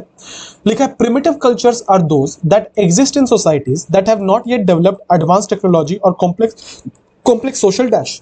लिखा है प्रिमिटिव कल्चर्स वो होते हैं जो उस किस्म की सोसाइटी में डेवलप करते हैं जहां पे अभी तक टेक्नोलॉजी नहीं पहुंची, एडवांस टेक्नोलॉजी नहीं पहुंची, या जो बहुत ही कॉम्प्लेक्स, बहुत ही मुश्किल, बहुत ही कॉम्प्लिकेटेड, बहुत ही जटिल सोशल डैश है, वो नहीं पहुंचा अब तक वहां। These cultures are often characterized by their close relationship with the natural world. ऐसे कल्चर्स, किस तरह के कल्चर को प्रिमिटिव कल्चर बोल सकते हो? अगर वो कल्चर आज भी नेचर से बहुत क्लोज है, नेचुरल वर्ल्ड से बहुत क्लोज है, पेड़ पौधों, हवा, इनसे बहुत क्लोज है, तो आप उसको प्रिमिटिव कल्चर बोल सकते हो। Despite being considered primitive, these cultures have a rich history and a unique way of life that is dash studying and preserving.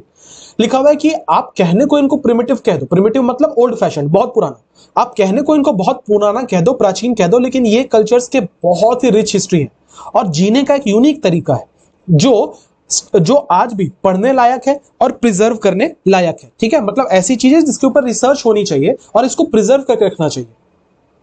These cultures often have a deep understanding of the environment and its cycles, and they have developed intricate system of knowledge and belief that are closely tied to nature. लिखा हुआ है कि ये जो cultures है ना, इनके बहुत डीप अंडरस्टैंडिंग है एनवायरमेंट और उसके साइकिल्स का। मतलब ये लोग हमारे नेचर को, हमारी प्रकृति को, पर्यावरण को बहुत ही अच्छे से समझते हैं और उन्होंने एक ऐसा इंट्रिकेट सिस्टम डेवलप किया है नॉलेज का। मतलब इन्होंने एक इस किस्म का कॉम्प्लेक्स, फिर से बोल रहा हूं, इंट्रिकेट कॉम्प्लेक्स होता है, बहुत बार आएगा, बहुत इंपॉर्टेंट वर्ड है। कॉम्प्लेक्स सिस्टम एक नॉलेज का इन्होंने डेवलप किया है और बिलीफ का, जो कि नेचर से बहुत जुड़ा हुआ है। For example, indigenous cultures in the Amazon rainforest have an dash knowledge of the medicinal properties of plant and the cycle of the seasons, which they use to sustain themselves and their communities. Example के तौर पर जो indigenous का मतलब होता है देसी, जो वहीं पे उगा हुआ हो, जो अपना खुद का हो, बाहर से ना आया, उसको indigenous कहते हैं। तो जो indigenous cultures है Amazon rainforest का ना, उनको बहुत ही अच्छा नॉलेज है medicinal properties of plants का।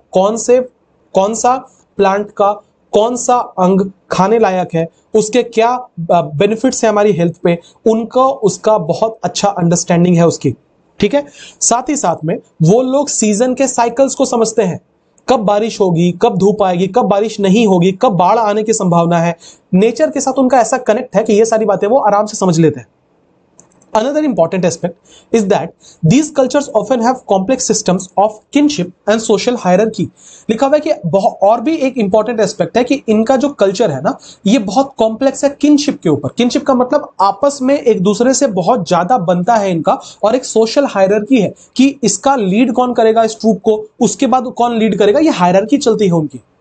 Despite the many challenges that primitive culture face, including the dash of modern societies and environmental degradation, these cultures have an important role to play in our understanding of the human experience.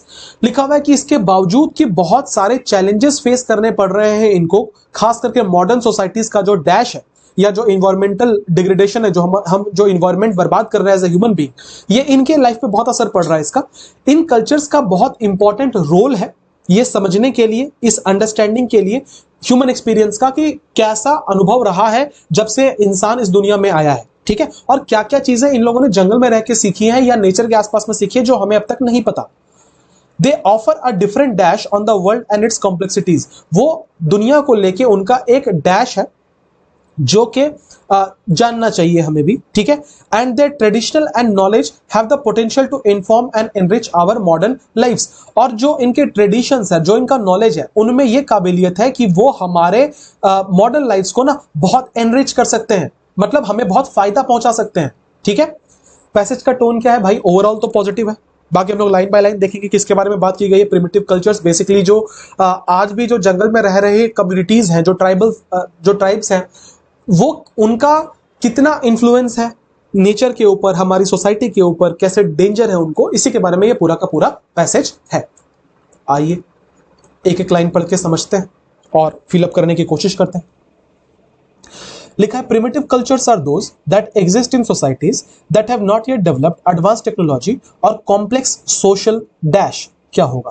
Primitive culture ऐसे cultures हैं जो कि अभी तक, जहां तक developed society, developed advance technology उन तक नहीं पहुंची है, और कॉम्प्लेक्स सोशल डैश उन तक नहीं पहुंचा है।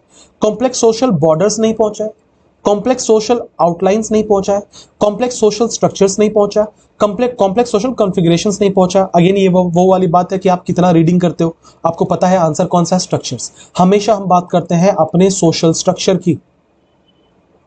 कल मैं नितिन गडकरी जी का एक इंटरव्यू सुन रहा था जिसमें उन्होंने एक बात कही कि जिस हिसाब से चीजें मॉडर्न होती जा रही हैं और मॉडर्निटी के नाम पे हम जिस तरफ जा रहे हैं ना, पूरे के पूरे भारत का सोशल स्ट्रक्चर हैम्पर हो रहा है। मतलब जिस तरीके से एक सामाजिक व्यवहार है, जिस तरीके से एक सामाजिक व्यवहारिकता है, हम एक समाज के तौर पर रह रहे हैं, वो बहुत हैम्पर हो रहा है। ठीक है, एक छोटा सा एग्जांपल है। अब देखो, इसके कुछ पॉजिटिव एस्पेक्ट्स भी हैं, कुछ नेगेटिव एस्पेक्ट्स भी हैं। मैं पॉजिटिव काउंट करके चल रहा हूं। तो क्या होता है, जैसे आप किसी बड़े शहर में जब रहते हो ना, तो आपके पड़ोसी ही शायद आपको नहीं पहचानते, या आप कभी भी नहीं समझ सकते कि एक पड़ोसी के घर में क्या चल रहा है, क्योंकि आप उसे बात ही नहीं करते, आपका एक्सपोजर ही नहीं। कंपेयर टू एक स्मॉल टाउन या एक गांव में आपके घर में खाना क्या बना है रोज, ये भी सबको पता होता है। अब इसके कुछ डाउन साइड्स भी हैं, पर कुछ अपसाइड्स भी हैं। जैसे मैंने पर्सनली फेस किया कि एक बार मैं I was out of station, और मेरी फैमिली में बहुत तेज मतलब बीमार पड़ गए। एक इंसान बहुत बहुत ज्यादा बीमार पड़ गए, घर पे कोई नहीं था, अकेले वो थी। मेरे सारे पड़ोसी ने पूरे दिन तक उनका ख्याल रखा, मतलब हॉस्पिटल से लेके, डॉक्टर से लेके, खाना पीना से लेकर सब कुछ, हर चीज का ध्यान रखा। इसकी वजह से हम कहते हैं कि सोशल स्ट्रक्चर बहुत जरूरी है। डाउन साइड्स है, आई अग्री, बहुत सारे लोग हैं जो अपने लाइंस क्रॉस कर जाते हैं, बहुत ज्यादा आपकी प्राइवेसी चली जाती है, आई अग्री, डाउन साइड्स हैं, पर सोशल स्ट्रक्चर का होना भी जरूरी है। इतनी सारी बातें मैं क्यों कर रहा हूं, क्योंकि हम लोग डिस्कस कर रहे हैं सोशल स्ट्रक्चर के बारे में। यहां पे फिलअप क्या होगा, स्ट्रक्चर, ठीक है, क्योंकि सेंटेंस के कंटेक्स्ट में यही मीनिंग था कि जहां पर अभी तक एडवांस टेक्नोलॉजी नहीं पहुंची, या जो कॉम्प्लेक्स सोशल स्ट्रक्चर है वो नहीं पहुंचा। बॉर्डर्स और आउटलाइंस दोनों सिनोनिम है, जिसका मतलब होता है किसी भी चीज का ऊपर या बाहर की रेखा, उसको बॉर्डर्स कहते हैं, ठीक है। आगे बढ़ेंगे। These cultures are often characterized by their close relations with the natural world, despite being considered primitive. These cultures have a rich history and a unique way of life that is dash studying and preserving. That is important. Important studying नहीं, important के बाद फिर हमें 2+V1 लगाना पड़ता. That is important to study. हम क्या बोलते हैं? This is important to learn, not this is important learning. यहाँ gerund लिखा हुआ है, तो important तो नहीं हो सकता। अच्छा, हमें क्या है, ये कल्चर से ना, इनका इतना रिच हिस्ट्री है और इतना यूनिक तरीका है कि ये पढ़ने लायक नहीं है, क्योंकि इनसिग्निफिकेंट का मतलब होता है something that is not important. Trivial का मतलब ये होता है something that is not important. Mark करना, ये वाला एसएससी ने बहुत बार सिनोनिम में पूछा है। ट्रिवियल का मतलब होता है something that is not important, ठीक है। तो यहां लिखा हुआ था इंपॉर्टेंट, इनसिग्निफिकेंट, वर्थ या ट्रिवियल। देखो ये नेगेटिव वर्ड है कि पढ़ने लायक नहीं है, जानने लायक नहीं है। ट्रिवियल लेस इंपॉर्टेंट, वही बात है, इनसिग्निफिकेंट पढ़ने लायक नहीं है, जानने लायक नहीं है। तो आंसर तो ऑप्शन नंबर सी ही होगा कि पढ़ने लायक है। वर्थ का मतलब होता है लायक, किसी चीज को करने के लायक, उसको बोलते हैं वर्थ, ठीक है। ठीक है, एक रूल लिख लेना कि वर्थ के बाद ना जेरंड आता है। For example, this question is worth learn या वर्थ टू लर्न, ये दोनों गलत है। This question is worth learning, ये सही है। अगर आप कहीं पे वर्थ लिखते हो तो उसके बाद जेरेंड लिखना हमेशा, अगर कोई वर्ब आ रहा है तो यहां पे अगर मैं वर्थ लिखूंगा तो ये जेरेंड स्टडिंग है, और एंड के साथ प्रिजर्विंग लिखा हुआ है, दोनों के दोनों जेरेंड है। तो क्या हो जाएगा, worth studying and preserving. Worth का मतलब होता है लायक, पढ़ने लायक है और बचाने लायक है, ठीक है। For example, indigenous cultures in the Amazon rain forest have an dash knowledge. अच्छा, हैव एन डैश नॉलेज कह रहा है, यहां पे एन दिख रहा है आपको, इसका मतलब अगला जो भी ब्लैंक होगा उसमें कोई ना कोई वावेल का साउंड होना चाहिए, राइट। ये स्ट्रीट स्मार्टनेस है। अक्वायर्ड ए से स्टार्ट है, इंटीमेट आई से स्टार्ट है, एस्टिमेटेड ई से स्टार्ट है, गेन्ड जी से स्टार्ट है, ये नहीं हो सकता। एक ऑप्शन कट गया। अब हम मीनिंग से फिलअप करेंगे। लिखा है कि फॉर एग्जांपल, इंडिजिनस कल्चर्स जो है अमेजन रेन फॉरेस्ट का, वो उसमें बहुत सारे डैश नॉलेज है मेडिसिनल प्रॉपर्टीज ऑफ प्लांट्स के, बहुत सारे अक्वायर्ड नॉलेज है। हैव एन अक्वायर्ड, अक्वायर्ड मतलब होता है प्राप्त करना, हासिल करना, उसमें बहुत ही हासिल नॉलेज है, नहीं सेंस नहीं है। उसमें बहुत ही इंटीमेट नॉलेज है। इंटीमेट का मतलब होता है क्लोजनेस, इन क्लोज रिलेशंस, मतलब उसमें ना बहुत ही नजदीक नॉलेज है, ठीक है, बहुत ही इंटीमेट नॉलेज है मेडिसिनल प्रॉपर्टीज का। ये तो ठीक लग रहा है यार, सेंस तो ठीक बन रहा है कि बहुत छुपा हुआ नॉलेज है, बहुत इंटीमेट नॉलेज है, बहुत क्लोज नॉलेज है, बहुत ही एस्टिमेटेड नॉलेज है। एस्टिमेट का मतलब होता है अंदाजा लगाना किसी चीज का, वैल्यू का अंदाजा लगाना। नॉलेज एस्टिमेटेड नॉलेज है, सेंस नहीं है। गेंद पहले काट चुके। आंसर है बहुत ही इंटीमेट नॉलेज है उसमें, बहुत ही छिपा हुआ नॉलेज है, बहुत ही क्लोज नॉलेज है उसमें मेडिसिनल प्रॉपर्टीज का, ठीक है। आगे बढ़ेंगे। Despite the many challenges that primitive cultures face including the dash of modern societies and environmental degradation. लिखा हुआ है कि इसके बावजूद कि बहुत सारे चैलेंजेस और primitive cultures, despite the many challenges that primitive cultures face, बहुत सारे जो चैलेंजेस और प्रिमिटिव कल्चर्स फेस करता है, including the dash of modern societies, इसके इन्वॉल्विंग जो मॉडर्न सोसाइटीज जो डैश कर रहा है, क्या कर रहा है, including the migration of modern societies. Migration का मतलब होता है एक जगह से निकल के दूसरे जगह पे चले जाना। तो क्या मॉडर्न सोसाइटीज माइग्रेट कर रहे हैं? क्या हम अपना शहर छोड़कर जंगल की तरफ जा रहे हैं? नहीं नहीं, ये तो नहीं। Including the possession of modern societies, modern societies जो है वो पोजेस कर रहा है पूरे के पूरे जंगल को? नहीं, ये भी नहीं है। Including the encroachment of modern societies, encroachment का हिंदी मतलब होता है अतिक्रमण। जब आप अपने बाउंड्रीज को क्रॉस करके सामने वाले के बाउंड्रीज में घुस जाते हो, उसको इंक्रोचमेंट कहते हैं। हमने कितनी बार सुना है न्यूज में कि एक बुलडोजर से दुकानों को गिरा दिया गया। क्यों? क्योंकि वो इंक्रोच कर रहे थे गवर्नमेंट लैंड को, वो इंक्रोच कर रहे थे रोड्स को। सो इंक्रोचमेंट का मतलब होता है किसी भी चीज में जब आप मतलब जो इलीगल तरीके से जिसने कब्जा कर रखा है उसको हटाते हैं, उसको इंक्रोचमेंट कहा जाता है। अब देखो यहां पे मुझे कंटेक्स्ट ठीक लग रहा है। क्यों ठीक लग रहा है? क्योंकि इंक्रोचमेंट ऑफ मॉडर्न सोसाइटीज, अब जंगल में जो रहते हैं वो तो कभी निकल के नहीं आते शहरों की तरफ, लेकिन हम जो शहर की तरफ रह रहे हैं, हमारी हमेशा इच्छा होती है कि माउंटेन्स बुला रहे हैं, हम जाएंगे जंगलों में घूमने के लिए, माउंटेन्स पे घूमने के लिए, और हम जाकर वहां की चीजों को हैम्पर करते हैं। इसका एक बहुत अच्छा एग्जांपल है अंडमान निकोबार। अंडमान निकोबार में कभी अगर आप जाओगे वहां पे टूरिज्म में, तो अंडमान निकोबार में ना बहुत सारे ऐसे एरियाज हैं जहां पे टूरिस्ट अलाउड नहीं है। क्यों नहीं अलाउड है? क्योंकि आप वहां पे जाके दूषित करोगे उनके लाइफस्टाइल को, आप वहां पे जाके अफेक्ट करोगे उनको, जो कि अलाउड नहीं है। क्योंकि हम लोग इंक्रोच कर रहे हैं ना, हम मॉडर्निटी के नाम पे नेचर के साथ बहुत इंक्रोचमेंट कर रहे हैं, बहुत छेड़छाड़ कर रहे हैं। कभी घूमने चल जाओ पहाड़ों में, हिमाचल चले जाओ, उत्तराखंड चले जाओ, क्यों इतने लैंडस्लाइड्स आ रहे हैं? क्योंकि पहले एक रूल था कि हर जगह जहां पे पहाड़ है वहां लकड़ी के घर बनेंगे, क्योंकि वो आराम से टूट सकते हैं, आराम से बन सकते हैं, क्योंकि सबको पता था कि ज्यादा इंक्रोच नहीं करना है नेचर को। अब क्या हो रहा है भाई? 8-8 मंजिलों के, 10-10 मंजिलों के होटल्स बनाए जा रहे हैं, तो नेचर तो अपना रूप दिखाएगी। इसका मतलब इंक्रोचमेंट तो ठीक लग रहा है। अगला है estimation, estimation of modern societies. वही वाली बात है कि मॉडर्न सोसाइटीज का अंदाजा लगाना। इंक्रोचमेंट, जो मॉडर्न सोसाइटीज इंक्रोच कर रही है ना, वो एक बहुत बड़ी समस्या है। हम प्रॉब्लम्स के बारे में बात कर रहे थे। दे offer different dash on the world, they offer different conclusion, conclusion मतलब होता है रिजल्ट, कि वो लोग डिफरेंट रिजल्ट दे रहे हैं। ठीक है, यहां क्या लिखा हुआ था कि उनका जो कल्चर है वो ह्यूमन एक्सपीरियंस को समझने के लिए बहुत जरूरी है। क्यों? क्योंकि वो एक डिफरेंट डैश करते हैं वर्ल्ड और उसके कॉम्प्लेक्सिटीज के बारे में। वो एक डिफरेंट कंक्लूजन देते हैं? नहीं, वो एक डिफरेंट पर्सपेक्टिव देते हैं, वो एक डिफरेंट नजरिया देते हैं वर्ल्ड और उसके कॉम्प्लेक्सिटीज के बारे में। हमारे लिए जो सो कॉल्ड प्रॉब्लम्स हैं, हो सकता है कि जो जंगल में जो लोग, जो ट्राइब्स रह रहे हैं, उनके प्रॉब्लम्स हमसे 100,000x ज्यादा हो। तो जब हम उनके बारे में पढ़ेंगे तभी तो हमें पता चलेगा कि उनका पर्सपेक्टिव क्या है। ठीक है, पर्सपेक्टिव तो ठीक लग रहा है कि दे offer a different blame on the world, वो लोग अलग तरीके से दुनिया को ब्लेम कर रहे हैं। बायसनेस नेगेटिव वर्ड नहीं हो सकता, ये सबसे अच्छा है कि वो एक अलग नजरिया दे रहे हैं वर्ल्ड के बारे में, कॉम्प्लेक्सिटीज और उसके कॉम्प्लेक्सिटीज के बारे में।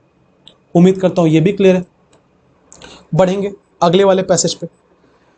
लिखा है clean India mission is one of the most dash and popular missions to have taken place in India. लिखा हुआ है क्लीन इंडिया मिशन जो है ना, वो one of the most dash, अब मैं अज्यूम करके चल रहा हूं आपने बना लिया है। ठीक है, क्लीन इंडिया मिशन जो है one of the most dash और पॉपुलर मिशंस है जो इंडिया में, जो भारत में आज तक हुआ है। This mission, clean India mission मतलब स्वच्छ भारत की बात हो रही है। This mission includes a reward to a state and a city. लिखा हुआ है कि इस मिशन के तौर में ना बहुत बार रिवॉर्ड भी मिलते हैं। रिवॉर्ड का मतलब इनाम दिया जाता है स्टेट को, सिटी को। This encourages every citizen to keep the surroundings clean. लिखा हुआ है कि ये हर एक सिटीजन को ये इंकरेज करता है कि आप अपने सराउंडिंग्स को साफ सुथरा रखें। This cleanliness campaign was dash by the Indian government at the national level. ये जो क्लीनलीनेस कैंपेन है ना, ये इंडियन गवर्नमेंट के द्वारा डैश किया गया था नेशनल लेवल पर।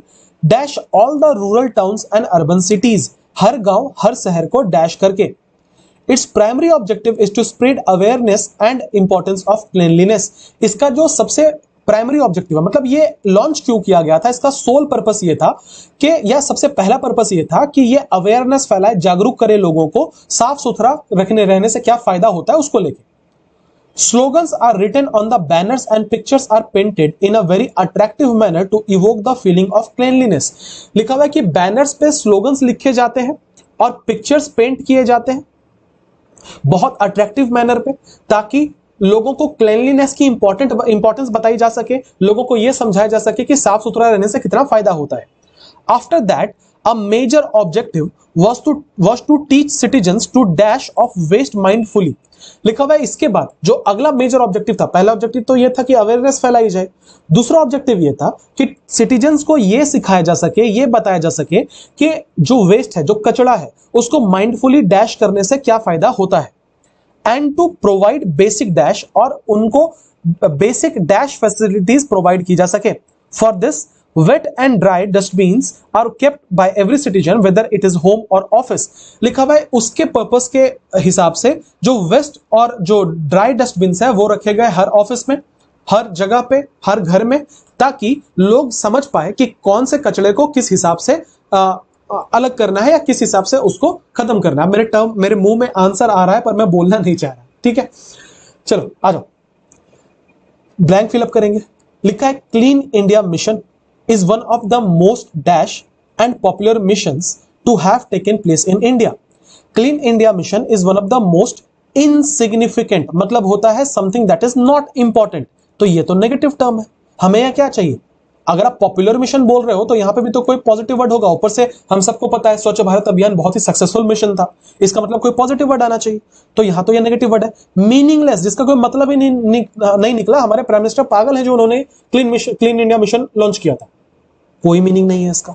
अगला सिग्निफिकेंट, मतलब होता है इंपॉर्टेंट, महत्वपूर्ण। तो क्या है? Clean India mission is one of the most important and popular mission. ये one of the most important mission है और one of the most popular mission है। ये तो ठीक लग रहा है भाई, हो सकता है ये। आगे बढ़ेंगे। Clean India mission is one of the most demonstrative and popular mission, मतलब ये दुनिया को डेमोन्स्ट्रेट करने के लिए है। नहीं, सेंस नहीं है। आंसर क्या होगा? One of the most important and popular missions to have taken in place in India. ठीक है, डेमोन्स्ट्रेटिव अगर हम यहां फिलअप करेंगे तो उसका सेंस ये बनेगा कि पूरी दुनिया को दिखा रहे कि आओ देखो ऐसे होता है, ऐसे करते हैं मिशन को लॉन्च। वो सेंस नहीं था, सिग्निफिकेंट था, बहुत ही महत्वपूर्ण था। This mission includes a reward to a state and a city. This encourages every citizen to keep the surroundings clean। This cleanliness campaign was dashed by the Indian government, was governed by the Indian government, was rehearsed। अच्छा, rehearsal किया गया था Indian government के द्वारा। Rehearsal मतलब होता है किसी काम को मेन तरीके से करने के पहले उसको बहुत बार करना, प्रैक्टिस करना। नहीं, rehearsed by the Indian, was dominated by the Indian government. ये तो नेगेटिव टर्म हो जाएगा कि गवर्नमेंट ने बोला कि कचरा ठीक से फेंको नहीं तो फांसी लगा दूंगा। डोमिनेटेड तो नहीं होगा। Was unorganised by the Indian government, मतलब जो चीज पहले ठीक थी उसको भारत सरकार के द्वारा खराब कर दिया गया। सेंस नहीं है, एक ही सही है कि was governed by the Indian government at the national level। ऐसा नहीं था कि ये जो क्लीनलीनेस की बात थी ये म्युनिसिपल कॉर्पोरेशंस को दे दिया गया कि अपने अपने म्युनिसिपल कॉर्पोरेशंस में देख लो, ऐसा नहीं है। ये एक पैन इंडिया लेवल पे इसको लॉन्च किया गया था, जहां पे हमारी जो सरकार थी, इंडियन गवर्नमेंट थी, वो पूरे कंट्री में गवर्न कर रही थी कि सबको साफ सफाई रखनी पड़ेगी। Dash all the rural towns and urban cities, encompassing. Encompass का मतलब होता है इंक्लूडिंग। ठीक है, हिंदी में इसको बोलते हैं घेरना। कंपास से हम चीजों को घेरते थे ना, ड्रॉ करते थे ना, तो यहां पे वही सेंस है, एनकंपासिंग मतलब इंक्लूडिंग। तो क्या लिखा हुआ है? Including all the rural towns and urban cities. ये तो ठीक लग रहा है कि सारे अर्बन टाउन्स और रूरल सिटीज इसमें इंक्लूडेड थे। Preventing all the rural towns and urban cities, मतलब क्लीनलीनेस कैंपेन जो है ये भारत सरकार के द्वारा लॉन्च किया गया, जिससे बचाया गया गांवों और अर्बन सिटीज को कि बाप रे बाप मेरे से तो नहीं हो पाएगा। नहीं, एक्सक्लूडिंग, ये तो उल्टा हो जाएगा। अर्बन सिटीज और टाउन्स को अगर एक्सक्लूड कर देंगे तो फिर लॉन्च कहां किया गया? रिस्ट्रेनिंग, रिस्ट्रेन का मतलब होता है किसी को कंट्रोल करना। नहीं पता तो लिख लेना, रिस्ट्रेन का मतलब होता है टू कंट्रोल, कंट्रोल करना। ठीक है, तो रिस्ट्रेन किया गया कंट्रोल करने के लिए सारे टाउन्स को, सारे अर्बन सिटीज को नहीं। सबसे अच्छा लग रहा है एनकंपासिंग, जिसका मतलब है इंक्लूडिंग, कि इसको पूरे नेशनल लेवल पे लॉन्च किया गया। जितने टाउन्स थे, जितने सिटीज थे, उन सबको एनकंपास करके, उन सबको इंक्लूड करके। सबसे सही तो ये लग रहा है। Its primary objective is to spread awareness and importance of cleanliness. Slogans are written on the banners and pictures are painted in a very attractive manner to evoke the feeling of cleanliness. After that, a major objective to teach citizens to dash off waste mindfully. क्या है कि उसके बाद जो अगला objective था, major objective था, वो ये था कि कचड़े को कैसे डैश करना है। तो कचड़े को क्या करेंगे? कचड़े को शो करेंगे? कचड़े को कैसे दिखाना है? नहीं, कचड़े को कैसे डिस्टर्ब करना है। कचड़ा जो है वो ध्यान लगा रहा है, आप उसको कैसे डिस्टर्ब करेंगे? नहीं। How to dispose of the waste, यही मैं बोल रहा था, मेरे जुबान पे आ रहा था। वेस्ट के साथ आप हमेशा डिस्पोज यूज करते हो। How to finish the waste, how कैसे खत्म करोगे, कचरे को खत्म थोड़ी करोगे, कचरे को एक जगह पे डिस्पोज किया जाता है, कचरे को एक जगह पे ठिकाने लगाया जाता है, फेंका जाता है, जहां से फिर उसको गाड़ियां उठा के लेके जाती है, तो उसको कचरे के लिए डिस्पोज ऑफ यूज किया जाता है, ठीक है। दूसरा बहुत इंपॉर्टेंट बात है, मार्क कर लेना, डिस्पोज के बाद ओ एफ ऑफ प्रीपोजिशन आता है बहुत बार आपको क्वेश्चन में, और ये शायद if my memory serves me well CHSL में पूछा गया है ये क्वेश्चन। डिस्पोज के बाद ब्लैंक में ओ एफ एफ ऑफ भी था और ओ एफ ऑफ भी था, मैंने शायद उसके ऊपर वीडियो में भी डिस्कस किया था। सो ओ एफ एफ ऑफ नहीं होगा, ओ एफ ऑफ होगा, ठीक है। जिसका मतलब है कि हम किसकी बात कर रहे हैं, हम बोल रहे हैं to get rid of something, किसी चीज से छुटकारा पाना, ठीक है, छुटकारा पाने के लिए, राइट। आ जाओ वापस। तो हम क्या कह रहे थे कि डिस्पोज ऑफ, यहां पे ओ एफ वाला ऑफ होगा, इस बात का ध्यान रखेंगे कि कचरे को डिस्पोज ऑफ किया जाता है। And to provide basic dash facilities, अच्छा जब आप कचरे को घर से हटा दोगे तो क्या फैसिलिटी प्रोवाइड होगी उससे, सैनिटेशन फैसिलिटी, सैनिटेशन का मतलब होता है स्वच्छता, साफ सुथरा। रिफाइनमेंट फैसिलिटी, रिफाइन मतलब आप कचरे को रिफाइन कर रहे थे कि उसमें से जो जो अच्छी चीजें उसको निकाल लेंगे, जो खराब चीज उसको फेंक देंगे, नहीं। प्यूरिफिकेशन, ये तो फैक्ट्रीज में होता है, कचरे को प्यूरिफाई किया जाता है। कंटेमिनेशन मतलब होता है किसी चीज को दूषित कर देना, किसी चीज को पल्यूट कर देना। तो जरा फिट करो तो कि हमें बहुत जरूरी है, सेकंड ऑब्जेक्टिव ये है कि वेस्ट को डिस्पोज ऑफ किया जाए माइंडफुली, ताकि हमें बेसिक गंदगी मिल सके, बेसिक गंदगी मिल सके नहीं, बेसिक सफाई मिल सके। सफाई के लिए सैनिटेशन टर्म का यूज करेंगे कि हमें बेसिक सैनिटेशन मिल सके। उम्मीद करता हूं ये सारे पैसेजेस आपको पढ़ने में मजा आया, बनाने में मजा आया। आपके इसका जवाब कि ये ऑप्शन क्यों नहीं होगा मैं दे पाया। फिर भी अगर आपको कोई सवाल आपके दिमाग में है तो यू आर फ्री, आप पूछ सकते हैं। जिसके जो जो डाउट है, डाउट के लिए हमेशा हमेशा मैं बोल रहा हूं कि मेरा ऑप्शन खुला हुआ है, आपके जो डाउट्स हैं आप मेरे से पूछो। सिर्फ एक हेल्प करना, चूंकि मैं जो भी काम मेरा होता है मेरे लैपटॉप पे होता है, मेरे फोन पे एक्सेस नहीं होता इन सारे कोर्सेज का, तो आप जब भी क्वेश्चन पूछोगे तो मेरे पास क्वेश्चन नहीं होता वो वाला, तो स्क्रीनशॉट लेके मुझे क्वेश्चन भेजना। स्क्रीनशॉट आपके ऐप में शायद अलाउड नहीं होगा, तो जो पीडीएफ में प्रोवाइड करता हूं ना, पीडीएफ डाउनलोड करके अपने डिवाइस में वहां से स्क्रीनशॉट लेके मुझे भेज देना। स्क्रीनशॉट से क्या होता है कि मुझे क्वेश्चन का कंटेक्स्ट समझ में आता है, इस वजह से मैं ज्यादा अच्छे से आंसर कर पाऊंगा। मिलेंगे अगले वीडियो में, तब तक के लिए अपना बहुत बहुत ध्यान रखिए, पढ़ाई करते रहिए। Have a nice day everyone, thank you for being with me.